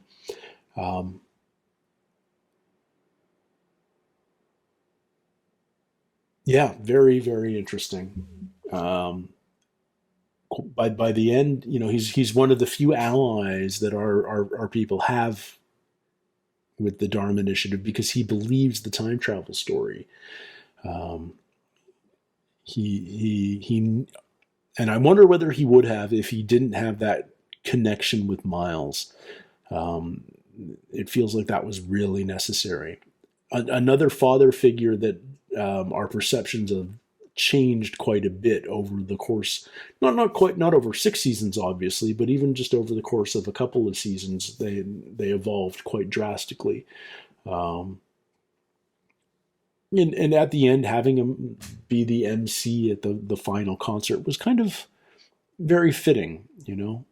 uh, we had such a fun introduction to him at the start of season 2.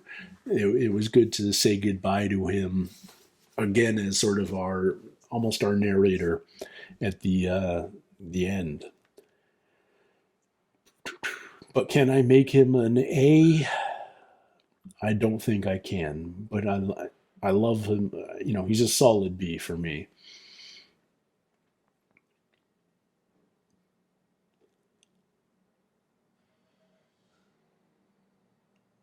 I feel like I need to do a little bit of readjustment, and David has to come down, and so does. Uh,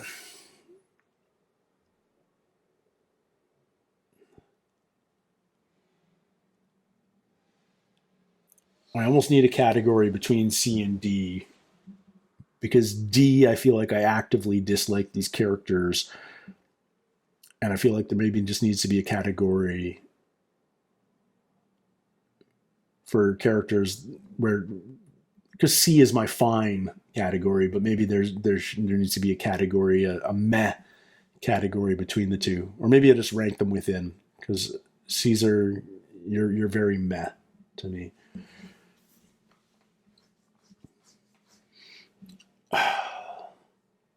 Desmond, maybe the best character introduction for the entire show. Those opening shots of season 2 were amazing. New character in the hatch. Um,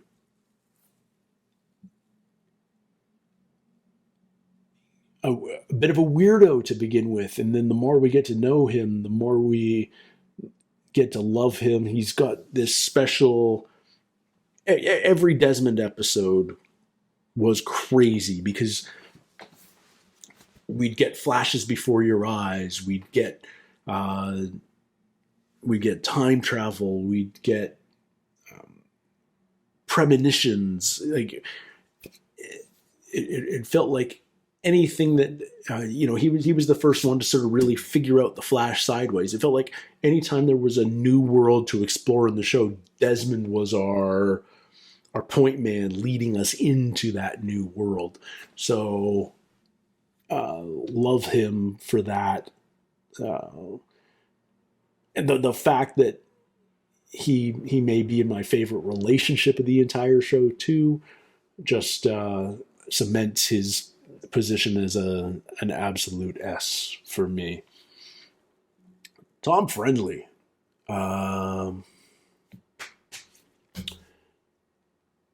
Crazy introduction. Abducting Walt on the boat, on the raft. Um, we learn about the deception of the others through him and his fake beard and their costumes, and then he becomes every time we meet him and learn more, he becomes a more nuanced character. As we realize the others aren't just inherently evil. We learn that there's benevolent motive behind a lot of their actions. A lot of those reveals are through Tom, and when we see him in the real world dealing with Michael, we get these great little treats like, oh yeah, he's a gay man, and I'm not sure why that matters, but something about that just sort of adds nuance to it totally changes these first impressions we have of characters, and getting those nuances, that those extra layers, really makes characters interesting and intriguing and memorable. And I know when he was killed on the beach, when Sawyer shot him down, there were a lot of people sad to see Tom go. Um, yeah, yeah. I think of all the others, he was, for a lot of people, their favorite, not counting Ben. Um, but yeah, very very interesting dude, and a solid B for me. Sarah, Jack's wife.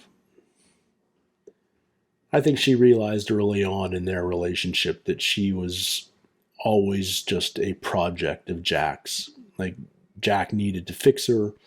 Jack felt that commitment meant that he was committed to her. Period. Um, he was her miracle man, but that relationship was destined to fail. Um, I feel for her.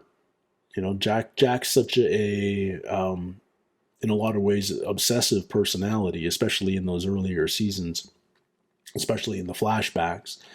Um, and yet she brought compassion even once they were split.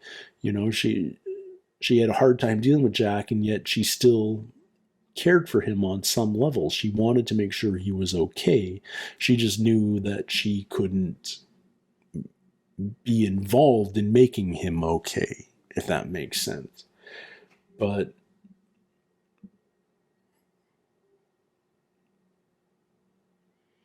But again, she's one of these characters who we only ever see through the lens of one of a single main character, and that makes her fairly one-dimensional, even though their relationship evolved a great deal over the course of the story. But Sarah, um, she gets to be a high C. Dr. Arts. You knew when Arts was introduced towards the end of season one that he had a very specific purpose. You didn't know that that purpose was teaching us about dynamite and nothing else. But I loved. I guess he's the funniest death of the entire show. Just so unexpected and sudden and messy. It's a testament to the show that they can make a death by dynamite humorous, at least on some level. But I also loved that they continued to bring him back, whether it was in Expose or whether it was in The Flash Sideways. He was always this kind of entertainingly, not inept character, but just awkward. Great high school science teacher energy, for sure. We love Leslie Arts. He's a B. Aaron. Here's why I think the Oceanic Six was misleading and Aaron shouldn't have been one of them. Not just because he wasn't a passenger on the flight, but because we know nothing about Aaron. Aaron is an object. And I mean, he's not an object. That's the wrong way of putting it. But he's not yet a personality. He's something for Kate to care for, or Claire to care for. He's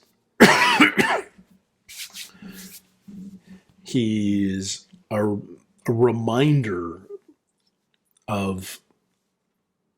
He's a reminder for other characters. So personality-wise, I know nothing about him. I was half expecting that he would become a new Jacob type figure, like linked to the island for his entire life, because he was born there, and because he just felt like such a central plot device at times. But I know nothing about Aaron, and now he's just a kid whose mother is coming home to him, and he gets to have a normal life, presumably in Australia with Claire. But Kate's gonna help. That's what we're being told. So he gets two mums, maybe. Aaron's a C. Jin's dad is the best dad on the show. Jin's dad loves his son unconditionally, even when his son pretends that he's dead, even when his son is ashamed of him. He loves his son with all his heart, and he's nothing but happy and joyous. Jin might not even be his son, and it doesn't matter. He's the best dad on the show, and he's everything a father should be. And he taught his son to fish, which, frankly, may have saved the survivors. Fish and boar, and you take one of those away, and maybe everybody starves to death on the island. So, thumbs up to Papa Jin. I wish we got more of him. But he's a B. Mama Reyes is the best mother in the show, because even if she doesn't understand Hugo, she believes Hugo. I love that, you know. Plus, you get some great funny lines. Why is there a dead Pakistani on my couch? Um, I'll try and speed this up. I'm sorry. Mama Reyes, solid B. Love her. Nadia. Nadia is complex because for so much of the show, Saeed's proclaiming that she's the true love of his life, that she's the woman he's been searching for 7 years. He's finally on his way to meet her when the 815 crashes in the first place, and yet in the past he tortured her, or maybe he didn't, but he was certainly her interrogator. And yet in the flash sideways, now we're supposed to believe. Oh yeah, when Saeed's part of the Oceanic Six and they make it to Hawaii, she's waiting for him. They have this amazing life together. She dies unexpectedly in a car accident that may or may not have involved Jacob. But then we get to the flash sideways and we learn Saeed doesn't believe he should be with Nadia, and that Shannon is in fact the true love of his life. We'll talk more about Saeed and his choice in women when we get to him, but maybe because we didn't get a whole lot of Saeed and Nadia just as a couple, not in this really skewed power dynamic of prisoner and interrogator. I never felt invested in that relationship, despite the fact that we were told over and over and over again that she was his motivating factor, whether it was just the photo that he always carried around or more expressly spelled out. So,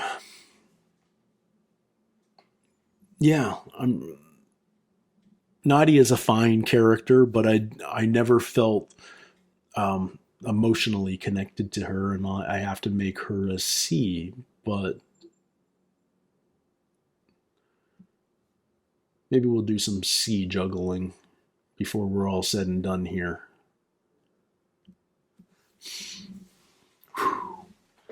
Anthony Cooper.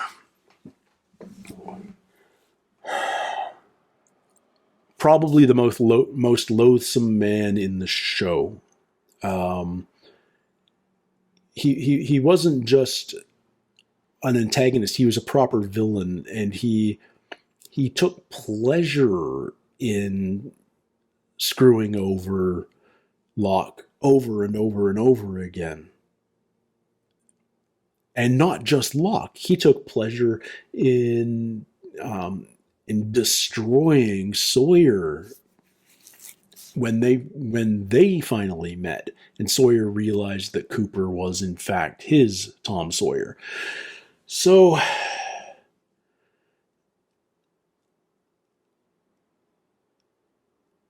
it's interesting because I have to make Anthony Cooper a D, but he's a very different type of character than most of these others that I've put in that category. The others, I dislike them. They're one note. Anthony Cooper, I loathe. He's actively just grating, but not because he's poorly written, because he's so well written and well performed. And we know him well enough to know what a devious son of a bitch he is. But yeah, I some villains you love to see in scenes because they bring such a fun, if evil energy to the scene. Anthony Cooper, whenever he was in a scene, you just you're tensing and holding back because you just know something you're going to hate is about to happen. There was no release when Anthony Cooper was in a scene. There was no humor, no charm, none of that. it was all evil. Um, yeah, terrible, terrible man all the way through. I forget her name. Michael's ex-wife. Um, I feel like she did him dirty in their whole custody with Walt, even though her perspective was, she was a lawyer, so she knew how to manipulate the law to her advantage. But I really feel like Michael got the short end of the stick there. Yeah, he was a struggling artist, but he had never done anything but show um, love and support to his son, and to just have his son stolen out from underneath him like that felt really terrible. So yeah, she gets to see Liam, uh, another character who you may like where he is, but you can't ignore. You might like where he is at the end of the show. He went through his party days and came out the other side alive and better for it. He's married. He's got a family, but man, did he do Charlie wrong in those drive shaft years, and turned his back on his brother when his brother needed him the most at the end. Now, maybe a reunion wasn't the right thing. Maybe it's what Charlie needed to hear, but because we're on Charlie's side, because Charlie's one of the characters, it's tough to not really really dislike Liam. Rousseau. Rousseau was the first non-survivor we met on the island, and she just sort of opened up this whole new realm of possibilities for the show. It's like no longer is this just a story of survival. This is something else. Other people have been here and we're learning about them, and one of them has lasted here 16 years, but she's got some crazy stories to tell, and we're not sure we can even trust her. And Danielle was also this great device to introduce other new parts of the story to us. She helped us learn everything that happened to Claire when she was abducted. She's the one that led us to Ben Linus when he was still Henry Gale in the net. We finally got her reunion with Alex, which was just as awkward and weird and yet still heartfelt as you would hope. And then she just got gunned down by Kimi and his men, and it felt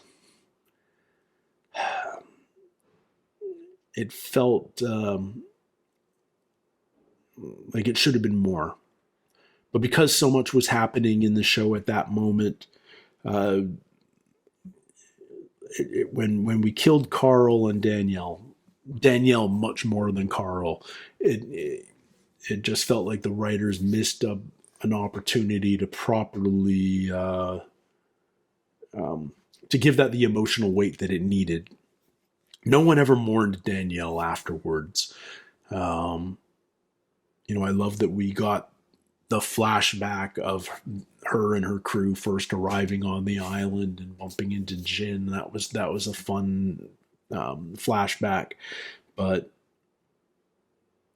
yeah, Danielle needed more. And it was great seeing her in the Flash sideways when she's living in LA with Alex, and maybe even flirting with Ben at that dinner. What do you guys think? Did that go anywhere? Ben did want to stick around a little longer.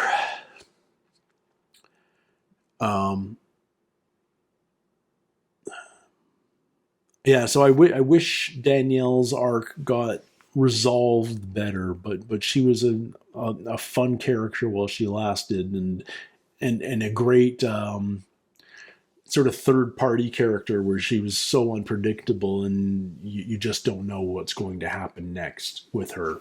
Sometimes she's the antagonist, sometimes she's an ally. Just a complete wild card of a character, and some of those characters are a lot of fun. Ethan Rom.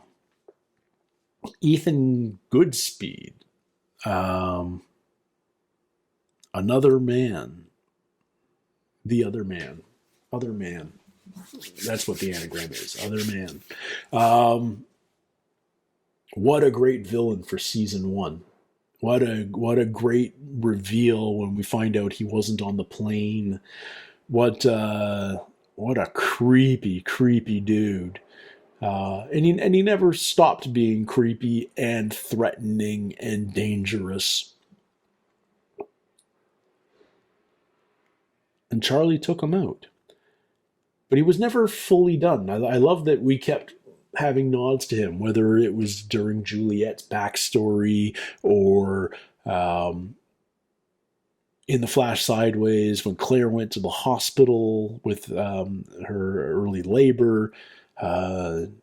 Great seeing those different worlds, those what could have beens, because he was such a great villain for season one.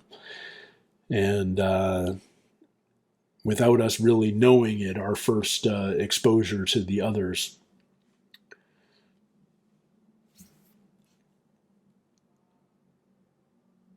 So yeah, he deserves an A. He deserves an A.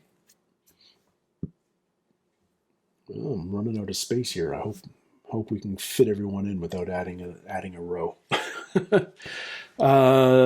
Son's dad is very much in a similar vein to Anthony Cooper. No redeeming features. Concerned more about money and control than anything else.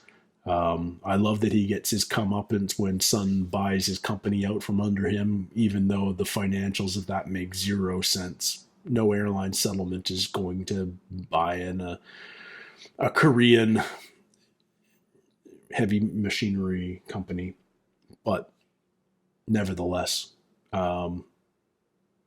just a shit father.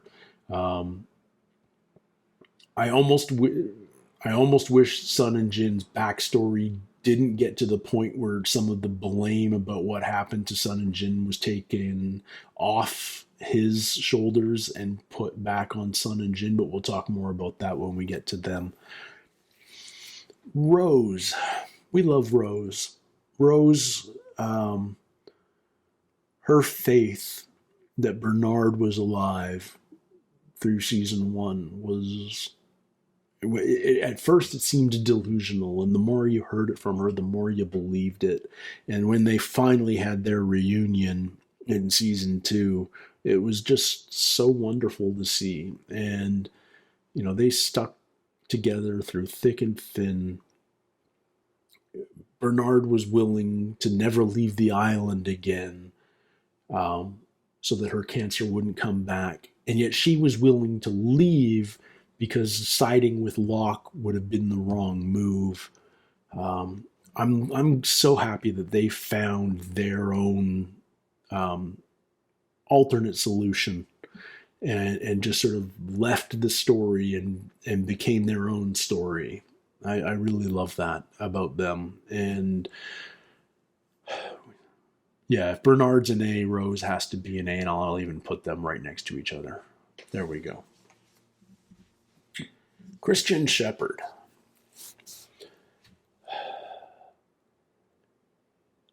When I was talking about redemption arcs, Christian is right up there. When we first meet him, he seems like such a terrible father, but so much of that is seen through Jack's lens, and sons are always going to have a warped lens when it comes to how they view their fathers. It's a relationship fraught with emotion at the best of times, and in strained father-son relationships, it's incredibly confusing. And so yeah, Christian wasn't nearly as bad as we originally thought. He was hard on his son, absolutely. He saw a lot of potential in his son, and yet he also said things like, you don't have what it takes. And that's probably because he saw that Jack had so much heart, and heart wasn't necessarily what was going to make you a great surgeon. You have to be cold and calculated and removed from the situation to some degree in those circumstances. But Christian wasn't perfect. We know that. But I also love that when we get into that backstory, when Jack's marriage is falling apart, it's Jack's actions that actually push Christian back to drinking. Christian's making the effort to be sober, and it's Jack turning on him that drives him back to the bottle, drives him to Australia, leads to his death. So it's a much more complex relationship than we originally think. And we needed Christian there at the very end too. His body could have just sort of been a plot device. It could have been so easy for that just to be a surrogate to complicate the situation. And now we need to bring Locke's body to go back. And then when we're in the Flash sideways, it's just a uniting reason to get people to the church. But the fact that we got that amazing moment between Christian and Jack at the end of the end, where, it certainly, some of it was certainly just exposition to help the audience out, for Christian to explain exactly what's happening, and that there is no now in the moment, and that everybody is dead in their own time, but this is where they've all decided to wait and meet. That was necessary, but it was also incredibly good to see the love between father and son at the end, and that need for closure in that relationship. So much of Jack's flaws were based in and around his relationship with his father. And the Flash sideways sort of shows us that he ultimately realizes he would be a good father, and B, that he was good with his father, and that mattered a lot. So I thought Christian was a fascinating character, even when it turns out he wasn't Christian. He was, in fact, the smoke monster in disguise. I do have some questions about that, but we'll get to that in another show. But Christian is an A character for me. Really, really more central to the story than a lot of us might think on first glance. U.S. Marshal Mars. Central to Kate's story, basically. I liked that he was sort of that recurring figure in her flashbacks, as she was always on the run. But again, as a secondary character, he's basically there to help us define Kate. We have these words that we identify our main characters with, whether it's fix for Jack, or run for Kate, or con for Sawyer. We know that Kate's is run because of Marshal Mars. And he played the role well. Was I devastated when he died? No, I was devastated when Sawyer missed his heart with the one bullet left. Meaning Jack had to kill him. But he was a fun antagonist in the Kate backstories. I felt like his obsession was a little undeserved. He seemed creepier than he needed to be. I don't know if that's how he was written, or if that's just how he was performed, or if that's why he was cast in the first place. But it never sat perfectly well with me. But a perfectly serviceable character too. He did exactly what he needed to for the story, but nothing more than that. So in that regard, he's a C. All right, Sarah, our not Sarah, Cindy, our stewardess. We meet her in the pilot, and then we don't see her again until we're with the tailies, and then she just sort of pops up every so often here and there. It's nice she slipped Jack an extra bottle of booze, and it's nice that she sort of became the surrogate mother for Zach and Emma. But I never really learned a whole lot about her. Generic character, generic good girl character. But we never really spent enough time to know much more about her than that. John frickin' Locke. Man.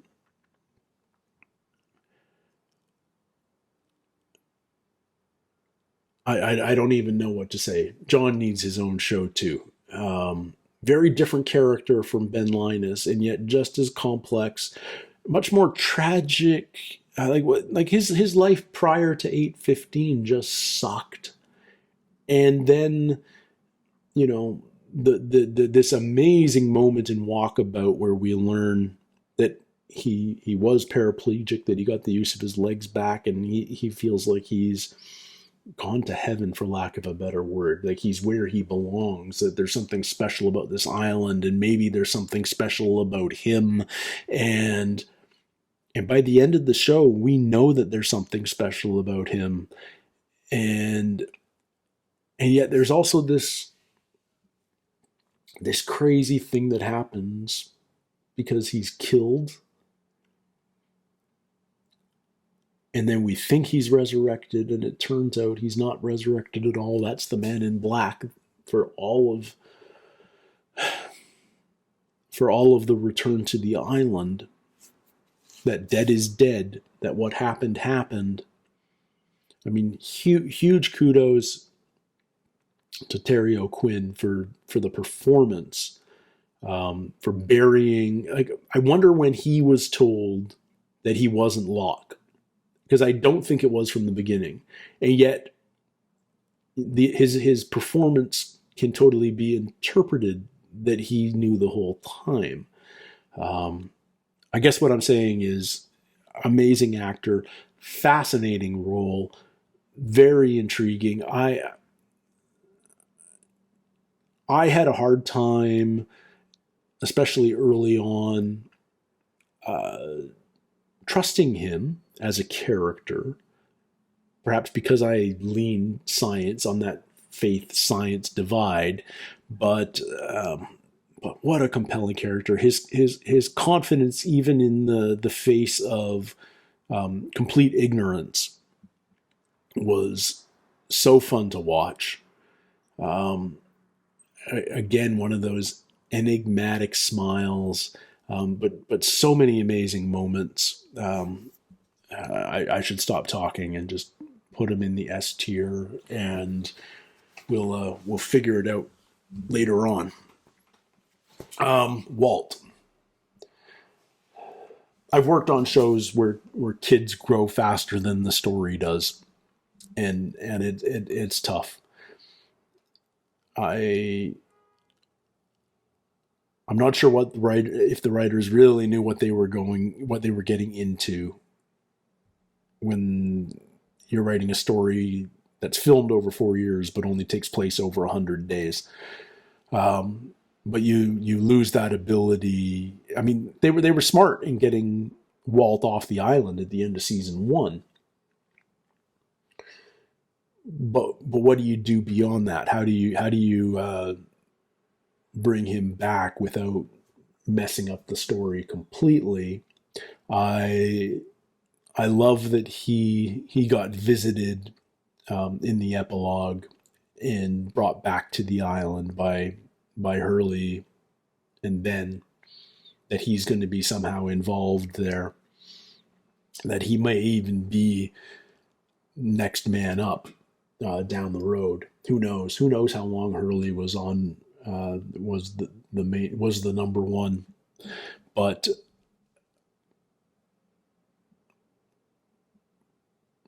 but as much as I liked the Michael Walt backstory, um, you know, I,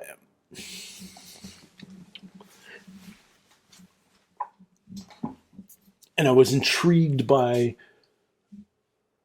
Walt's specialness. Like he had a gift too. What that was never got fully explored. It was just hinted at, and I wish there was more resolution there. But not every mystery of this show got answered, and that's okay. We can't be so lucky. But I feel like we could have had more Walt, um, and it just didn't work out. It just didn't work out.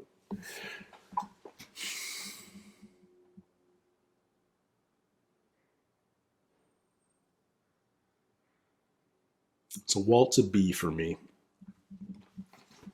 and I was I was on the line between B and C, but I think he has to be a B.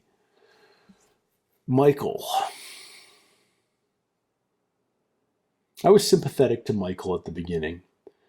Um, New father, for lack of a better word, in a tough position with a son that doesn't know him, that a son that's been with a son that's been actively kept away from him, and yeah, just hard to like easy to sympathize, but the more we saw of Michael and his obsession with getting Walt back, it was harder and harder for me to like him. And I get that a father would do anything to get his son back, but killing it might not be like everyone has to draw a line, and if you don't draw a line at killing, then what does that say about you? And I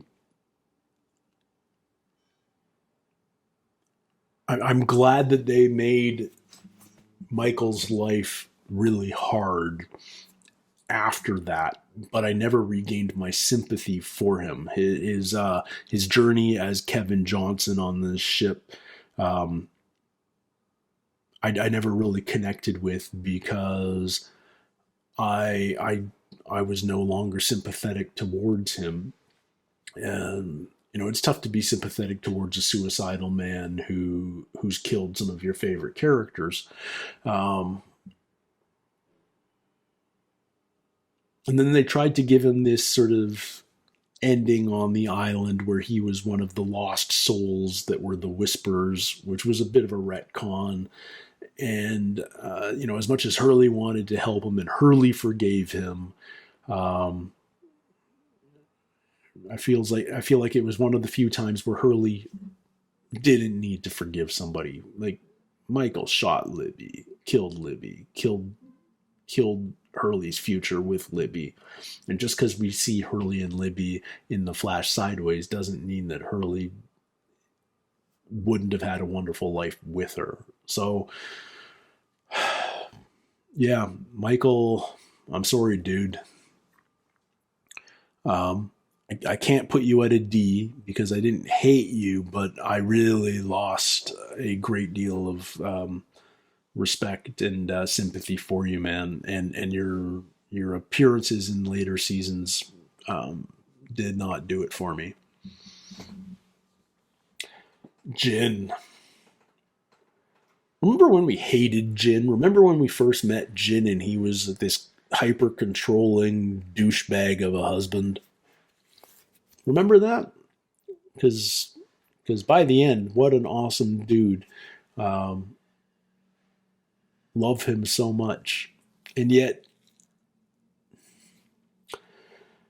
he died with Sun instead of leaving Sun and going home to raise his daughter.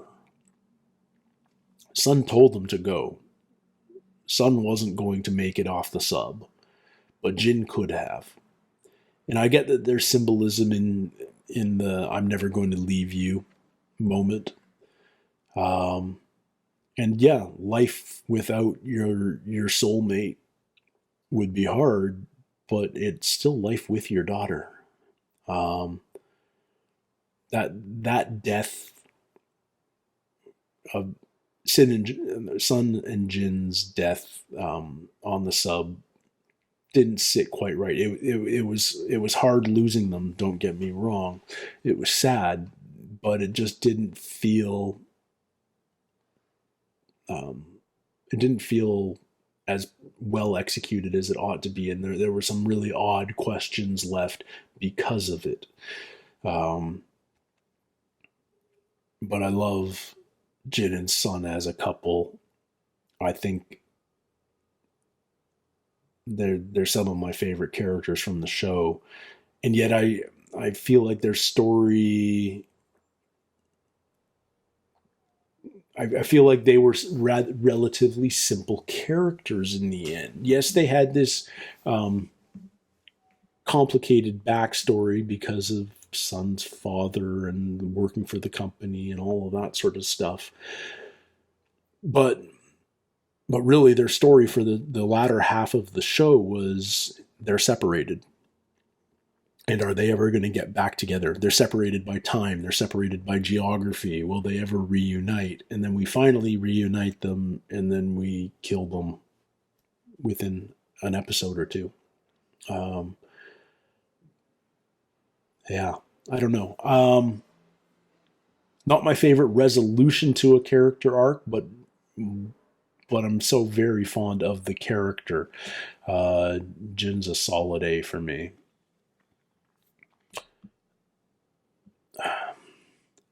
For the time being,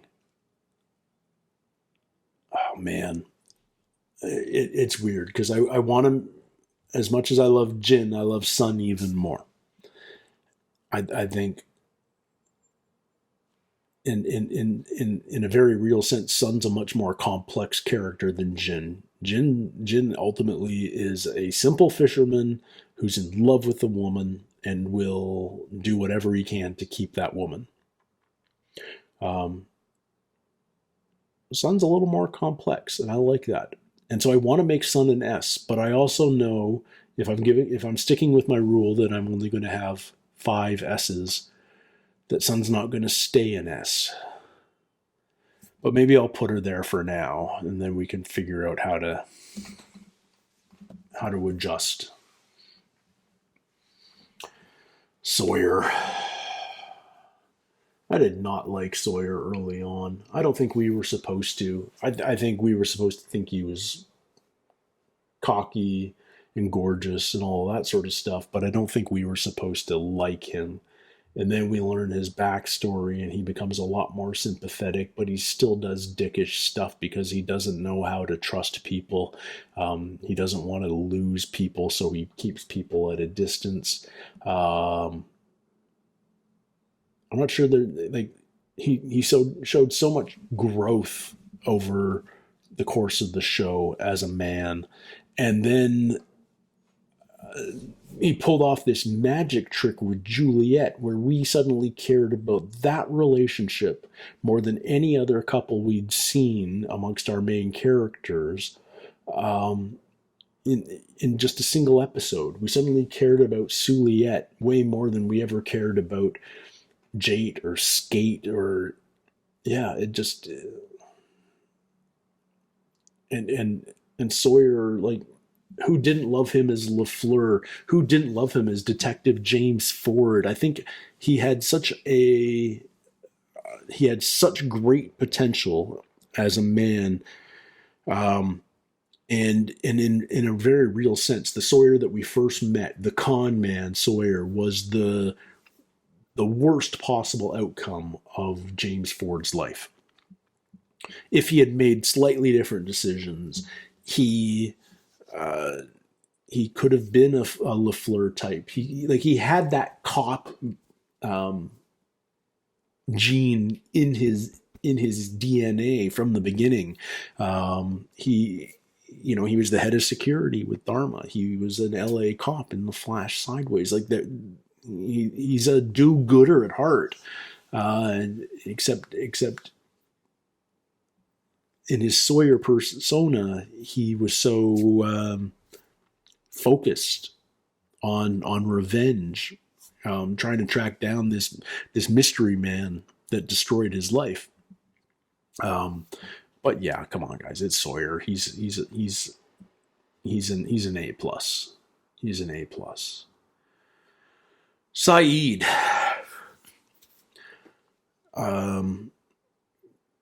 If we're doing a draft of like teams, you're stuck on a desert island and you have all of these people to pick from to who's going to be on your team. Saeed's my first pick.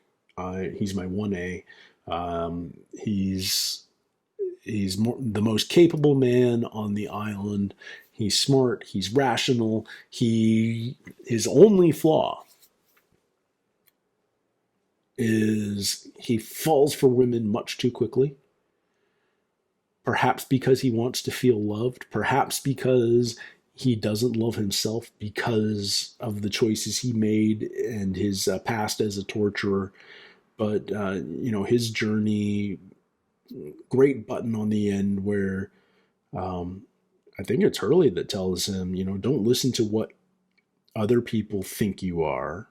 You know in your heart that you're a good dude. And I loved that he got his happy ending. I didn't buy that it was with Shannon. Now, I know there's some of you who love Saeed and Shannon, but remember when Shannon was afraid that as soon as they got off island, Saeed would leave her? And Saeed said he wouldn't, but I believed Shannon. I think Shannon had it right. I think at that point, Saeed was still 100% focused on Nadia, and Shannon was a distraction. And maybe it was Shannon's death that changed that. But yeah, Saeed's fatal flaw was his attachment to these women that maybe he shouldn't be with, or I don't know. We'll have a greater discussion about Saeed and women when we do our relationship rank. But I love Saeed, and I absolutely want him on my team, and he's an S for me. Charlie. In a very real sense, I think Charlie got one of the best character arcs in Lost. He didn't stick around too long. We fully explored his backstory, and yet we didn't have to manufacture new information about him to keep him relevant and interesting.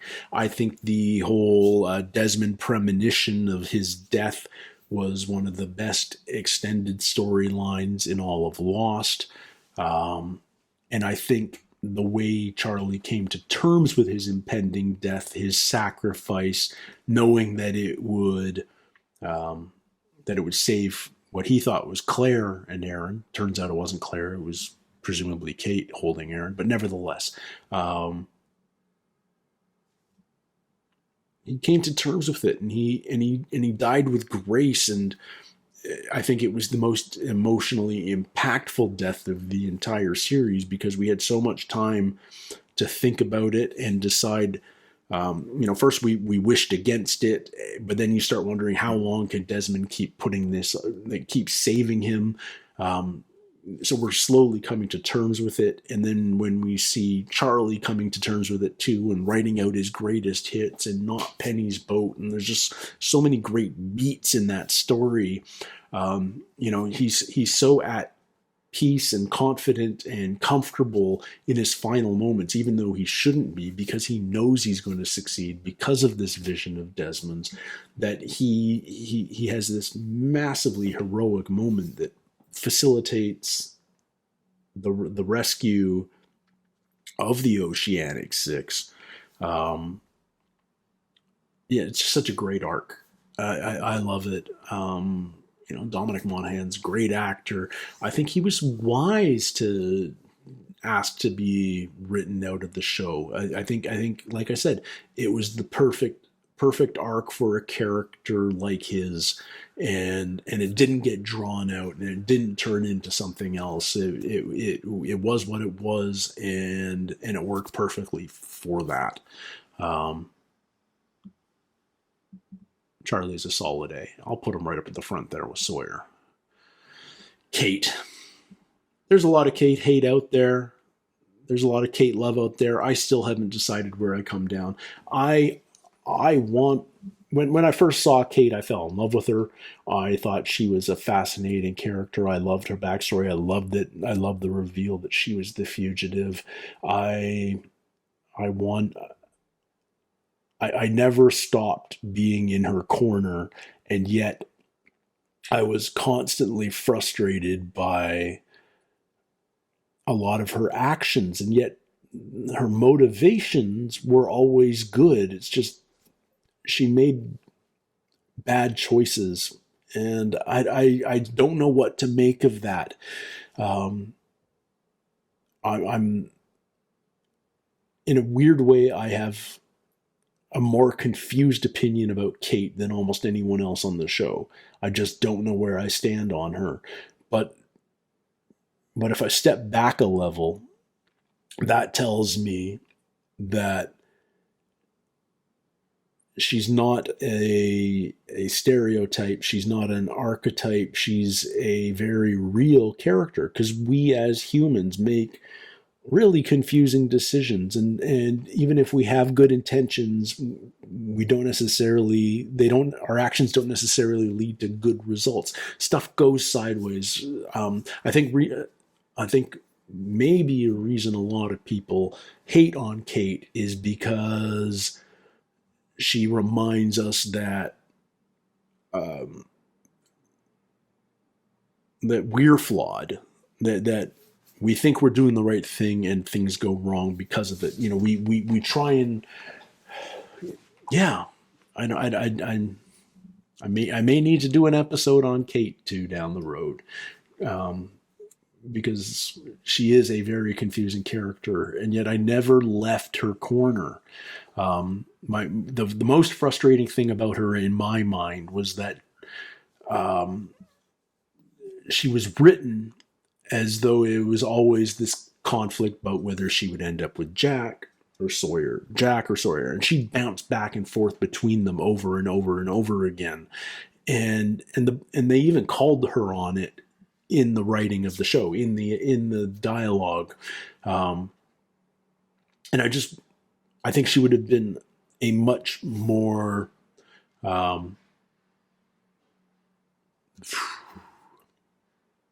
a much more likable character if she wasn't ping-ponging back and forth between the characters, if she was single and happy being single. But you write a female lead and a couple of handsome male leads, and television rules state you have to hook them up eventually. And as much as I like the finale and Jack's conclusion, I never felt like Jack and Kate were soulmates like that. I feel like they had they should have remained platonic. Like, they had a really excellent friendship, and they were really good allies, but I never saw them. I never believed them as a couple. But the fact that I never left Kate's corner, that I was always hoping for her to do better, tells me that I need to make her an A. That there's good writing, there's good performance there, there's complexity and confusion there, and yeah, half the comments on this episode are going to be about Kate. I'm sure of it. I know she's a divisive character. All right. Boone. We never respected Boone. Not until he died. I feel like Boone was always underestimated. You know, his introduction was hunting for pens. Jack just getting rid of him to remove the annoyance. Boone wanted to be more, but he was a privileged white boy running a multi-million-dollar company because his mom could give that to him. Um, in love with his half sister. Um, and it wasn't until he was dying and we felt his pain, that he'd rather die than be the next object of Jack's fixing, that I think we really started to respect him. And yet Boone's heart was always in the right place. He was always trying to do the right thing. He really did care about the well-being of Shannon, and um, yeah, he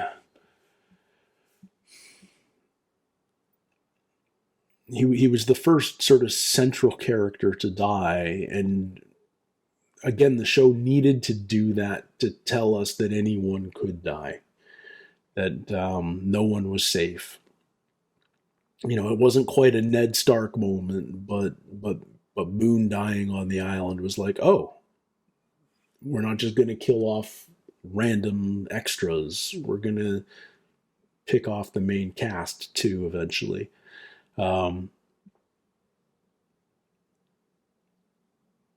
I loved the Boone and Locke stuff when they were trying to get into the hatch, when Boone was sort of apprenticing under Locke, and Locke was starting to like build his disciples. It was a really cool dynamic. I wish we'd gotten a little more of it. You know, you wonder what would have happened if Boone had lasted longer on the island. What would he have become? How would he have evolved? Knowing the evolution and growth of some of our other characters, it would have been interesting to see what happened to him. So uh, he's definitely more than a fine character for me, but I can't make him A tier. He's a solid B for me though. And Shannon kills me because her death was so tragic and sudden and just a gut punch, and it sucked. Devastated Saeed. And I think that's why, it's interesting. I think when people talk about Shannon's death, they really frame it in the terms of look how devastated Saeed is. It's not that we immediately feel the loss of Shannon, it's that we feel Saeed's pain. Um, but Shannon's a troublesome character. She's problematic, beyond being the spoiled rich kid. Um, you know, she's really unlikable at the start. From the opening scream in the wreckage to the sun tanning in those early episodes to the way she uses her brother and Charlie, and she's just a manipulator and callous and uncaring. So she's really unlikable to begin with, and the writers attempt to make her more sympathetic. They, when we get into her backstory, she's screwed over by Boone's mom, out of her father's inheritance. She doesn't get to pursue her dreams, but she's still scamming Boone, for lack of a better word, for cash. Using Boone's infatuation, Boone's love against him. Um, and just when we're sort of turned the corner on her, and we like her, and we want her and Saeed to work and all of the rest of it, and we're kind of shipping them and all of that, we get into her flashbacks and we see her at the airport, and she's reporting Saeed to the airport police just because he's Arab. And it's like, oh, good, she's racist too. So yeah, I felt for Saeed when Shannon was killed, when Anna Lucia accidentally shot her. I was devastated for Saeed, but wasn't it wasn't emotional pain that we had lost Shannon. It's that, oh, poor Saeed. That so Shannon's a problematic character, I guess is all I'm saying. And I never I never loved her. I yeah. And so much of that's the way. It's not about the performance, it's about the way she's written.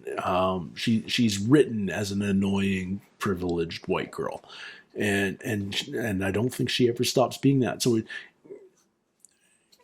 one of the beats of the finale that didn't fit for me was that Saeed was reunited with her. I didn't feel like that was Saeed's soulmate. I didn't feel that that worked, but yeah, I don't know. I don't know. Um, she's either a low B or a high C for me, but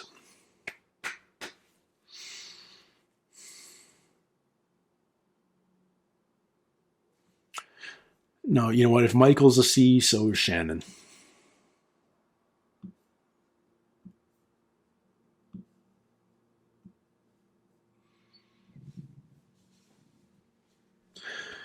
Claire.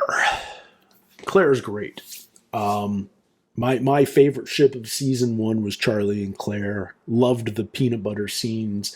Um, I I was like so emotionally invested in her abduction, that whole storyline. So concerned about her health and Aaron and all of that. And then she went on this crazy tangent where Christian comes to speak to her around in the middle of the night and leads her away, and she gets corrupted by the smoke monster, and she becomes the new Rousseau, and becomes this really problematic character in the final season. And yet she's great there too, and she has this great arc in season six where she's not a hopeless case, but she doubts her own ability to mother, and um, she's afraid to go home even when the opportunity presents itself because she realizes how messed up she is. Um, but we also get to see this great alternate in the Flash Sideways where she meets this new family. She meets Jack and David and becomes Aunt Claire, and you see there's this happy future possibility there, and that gives you enough hope that Claire going back home at the end from the island can be a happy solution, especially if Kate's there to help her. Um, I think Claire's great. I she feels like a character that after the pregnancy storyline was complete, after she gave birth to Aaron, um, she wasn't used nearly as much. Um, she was more Charlie's motivation as that storyline. Charlie saving the day and ultimately dying, sacrificing himself for everybody else. Um, Claire was his motivation there, but man, um, we thought she was gone, and at the end of when Christian led her away, and no, she came back, and she had a really cool season six too. I thought she was a blast. I am happy to make her an A. Hurley. Hurley's the heart of the island. I love Hurley. Hurley is can do no harm in my book. He's probably my favorite character in the entire show, and he's the perfect person to be the new man in charge. Um, what more needs to be said? What what a rock star of a human being. Everything, like, the irony is he was right in the flash forward when he said he's the luckiest man in the world. And it has nothing to do with winning the lottery and running Mr. Clucks. And it has everything to do with how big his heart is and how much everybody loves him. Thumbs up to Hurley. All right. Vincent the dog. Early on in season 1, somebody in the comments told me, don't worry, Vincent will never die. And that was spoiled to you, the original viewers, too, because I think Lindelof or Hughes said, during the filming of season 1 or 2, anyone can die, but we'll never kill the dog. So I don't feel like that was a spoiler, but I knew in advance that Vincent was going to make it. And Vincent was just sort of, Vincent's a good dog. Who's a good dog? I love the, we had so many great reunion moments during the show where people came back to the beach after being away or being prisoner or whatnot. And there was always a Vincent reunion too. And you shouldn't be so like emotionally invested in seeing a dog run back to its owner, whether it's Michael or Walt or Shannon or Rose and Bernard. But Vincent was that constant companion, and how great is it that he was there at the very beginning when Jack woke up in the bamboo, and he was lying down next to Jack at the very end when Jack finally passed. Like, what a great bookend to the entire series. And Vincent was integral to that. I think that's so cool. But he is a dog. I can't give him an A because there were no bad dogs to compare him to. But he's a solid B. Good Vincent. Jack Shepherd. I mean, ultimately, this is Jack's show. The fact that the Flash Sideways is all... the Flash Sideways starts with Jack waking up from his death, basically. That's my interpretation of that moment on Oceanic 815 at the start of season 6. That picks up immediately after him closing his eyes in the bamboo during the very last episode. This is Jack's show. And I remember back in season 1, I wasn't warming up to Jack because he seemed too perfect. Like he just had all the traits you want in a leader. Strong, good looking, smart, leader, charismatic, yada yada yada. He just had it all. And ultimately, he does have all that, but he's also so complex, so flawed, so human, like dealing with some real issues, like he says, I forget when, but that moment when his dad said, you don't have what it takes, that stuck with him his entire life. And there was this nagging doubt that was sort of driving him his entire life. His failed marriage, like he knows he's not perfect, and yet he's so driven to try and fix everything and everyone and be the perfect man. He tries so hard.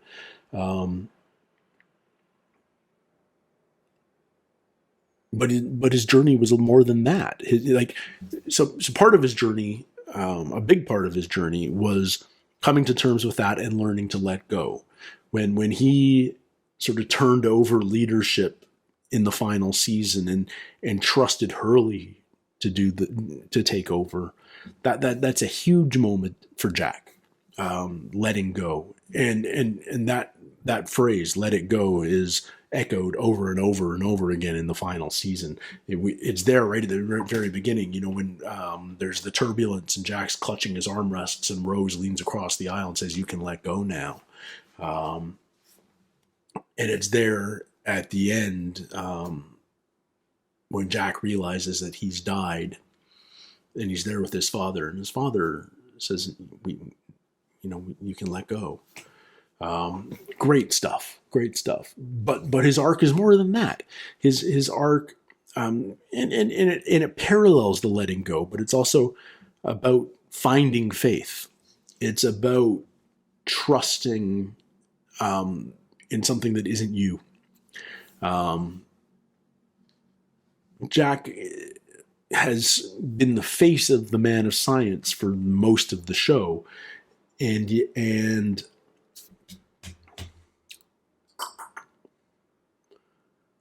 well, how to put this?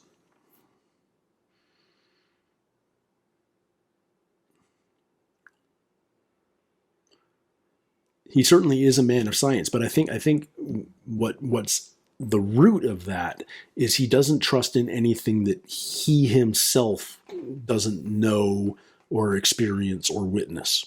He trusts his own senses. It's about trusting himself.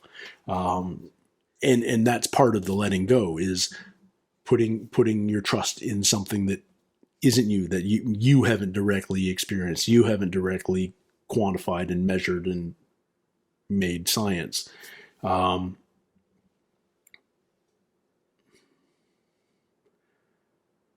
So Jack's return to the island is really interesting because you think he's going to have this massive conflict with the new leadership, with Sawyer and whatnot, but really he approaches the island with a completely new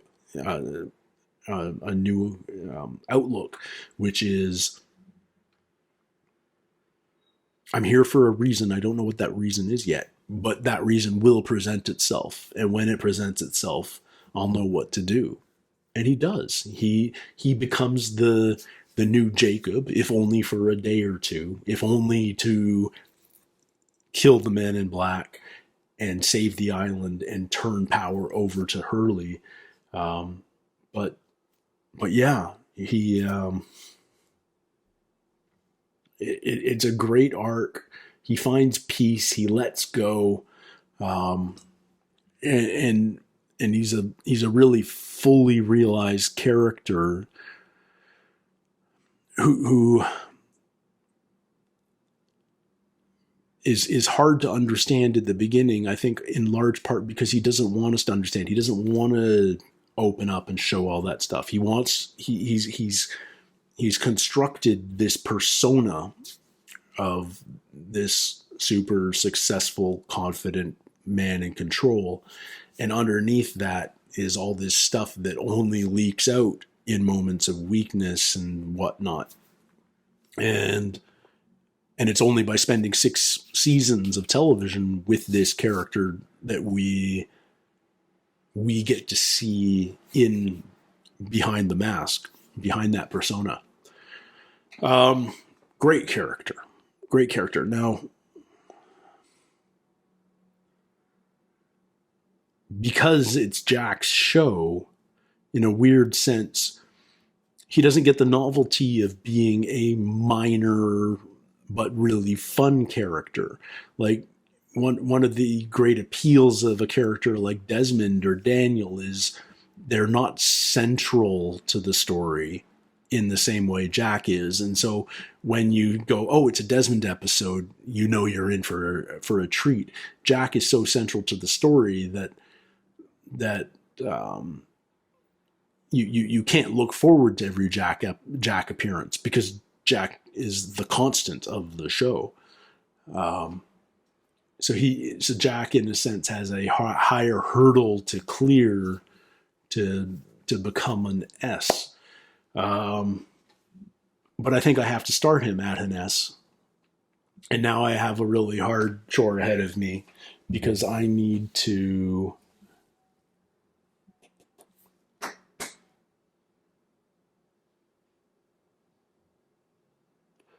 I have 9 S's, and I said I'd only have 5. I don't know if I can get rid of 4 of these characters, but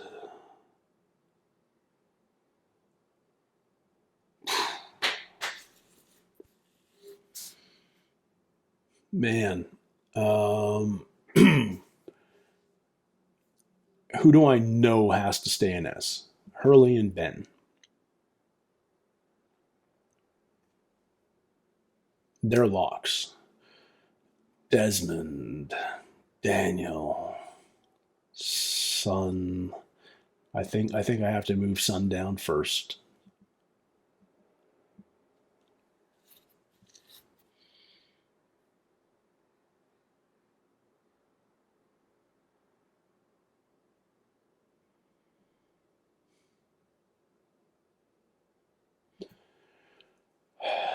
And I think I have to move Daniel down.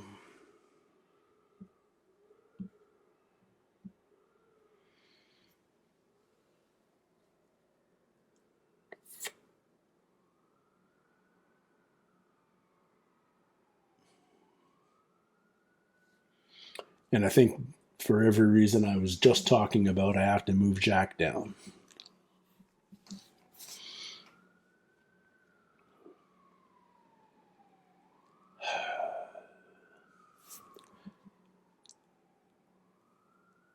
And of these 6, the odd man out in my mind is Saeed. Saeed comes down too. So there we go.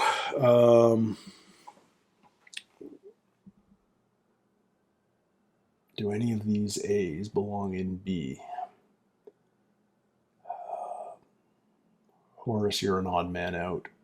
You just don't have the emotional connection as a bunch of other characters here, but you're a solid B, dude. Plus now my A's, B's, and C's are really nicely balanced, and this is almost a perfect bell curve, which makes me happy. So there we are. My top 5 characters, and I'm not sure I can put these in order, although I did say Hurley is my number 1. Hurley, Ben, Juliet, Desmond, and Locke. I think that feels right. But there's such a wealth of amazing characters on this show.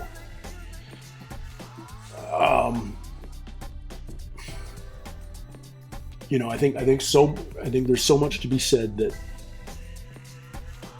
almost our entire original cast is so strong.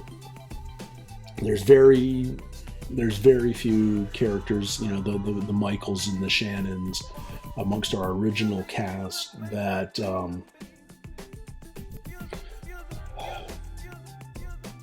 are disappointing, and they're written as disappointing in my mind. We're not supposed to like every character. We're not supposed to fall in love with every character. Some characters are supposed to frustrate us and do bad things and be unlikable and have bad arcs. This isn't as much as the last episode was so feel good.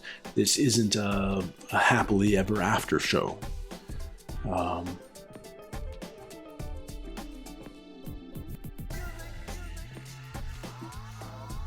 It's weird just looking at all these faces because there's just so much nostalgia and great memories just by looking at these faces. But I've wasted too much of your time, guys. We've been going for 3 hours. That's ridiculous. I can't believe some of you may have actually spent all that time watching with me. I hope you sped up and walked and moved through it a little quicker. Anyway, thank you guys so much for spending a bunch of time with me today. If you haven't yet subscribed, by all means, like, subscribe, comment, and if you haven't checked out my Lost reactions, I urge you to check out a couple of them. Check out a couple of your favorite episodes, see if it's something you're interested in, and then watch the rest. It's a great binge. Until next time, everybody, Take care. Stay healthy. We'll see you soon. Cheers.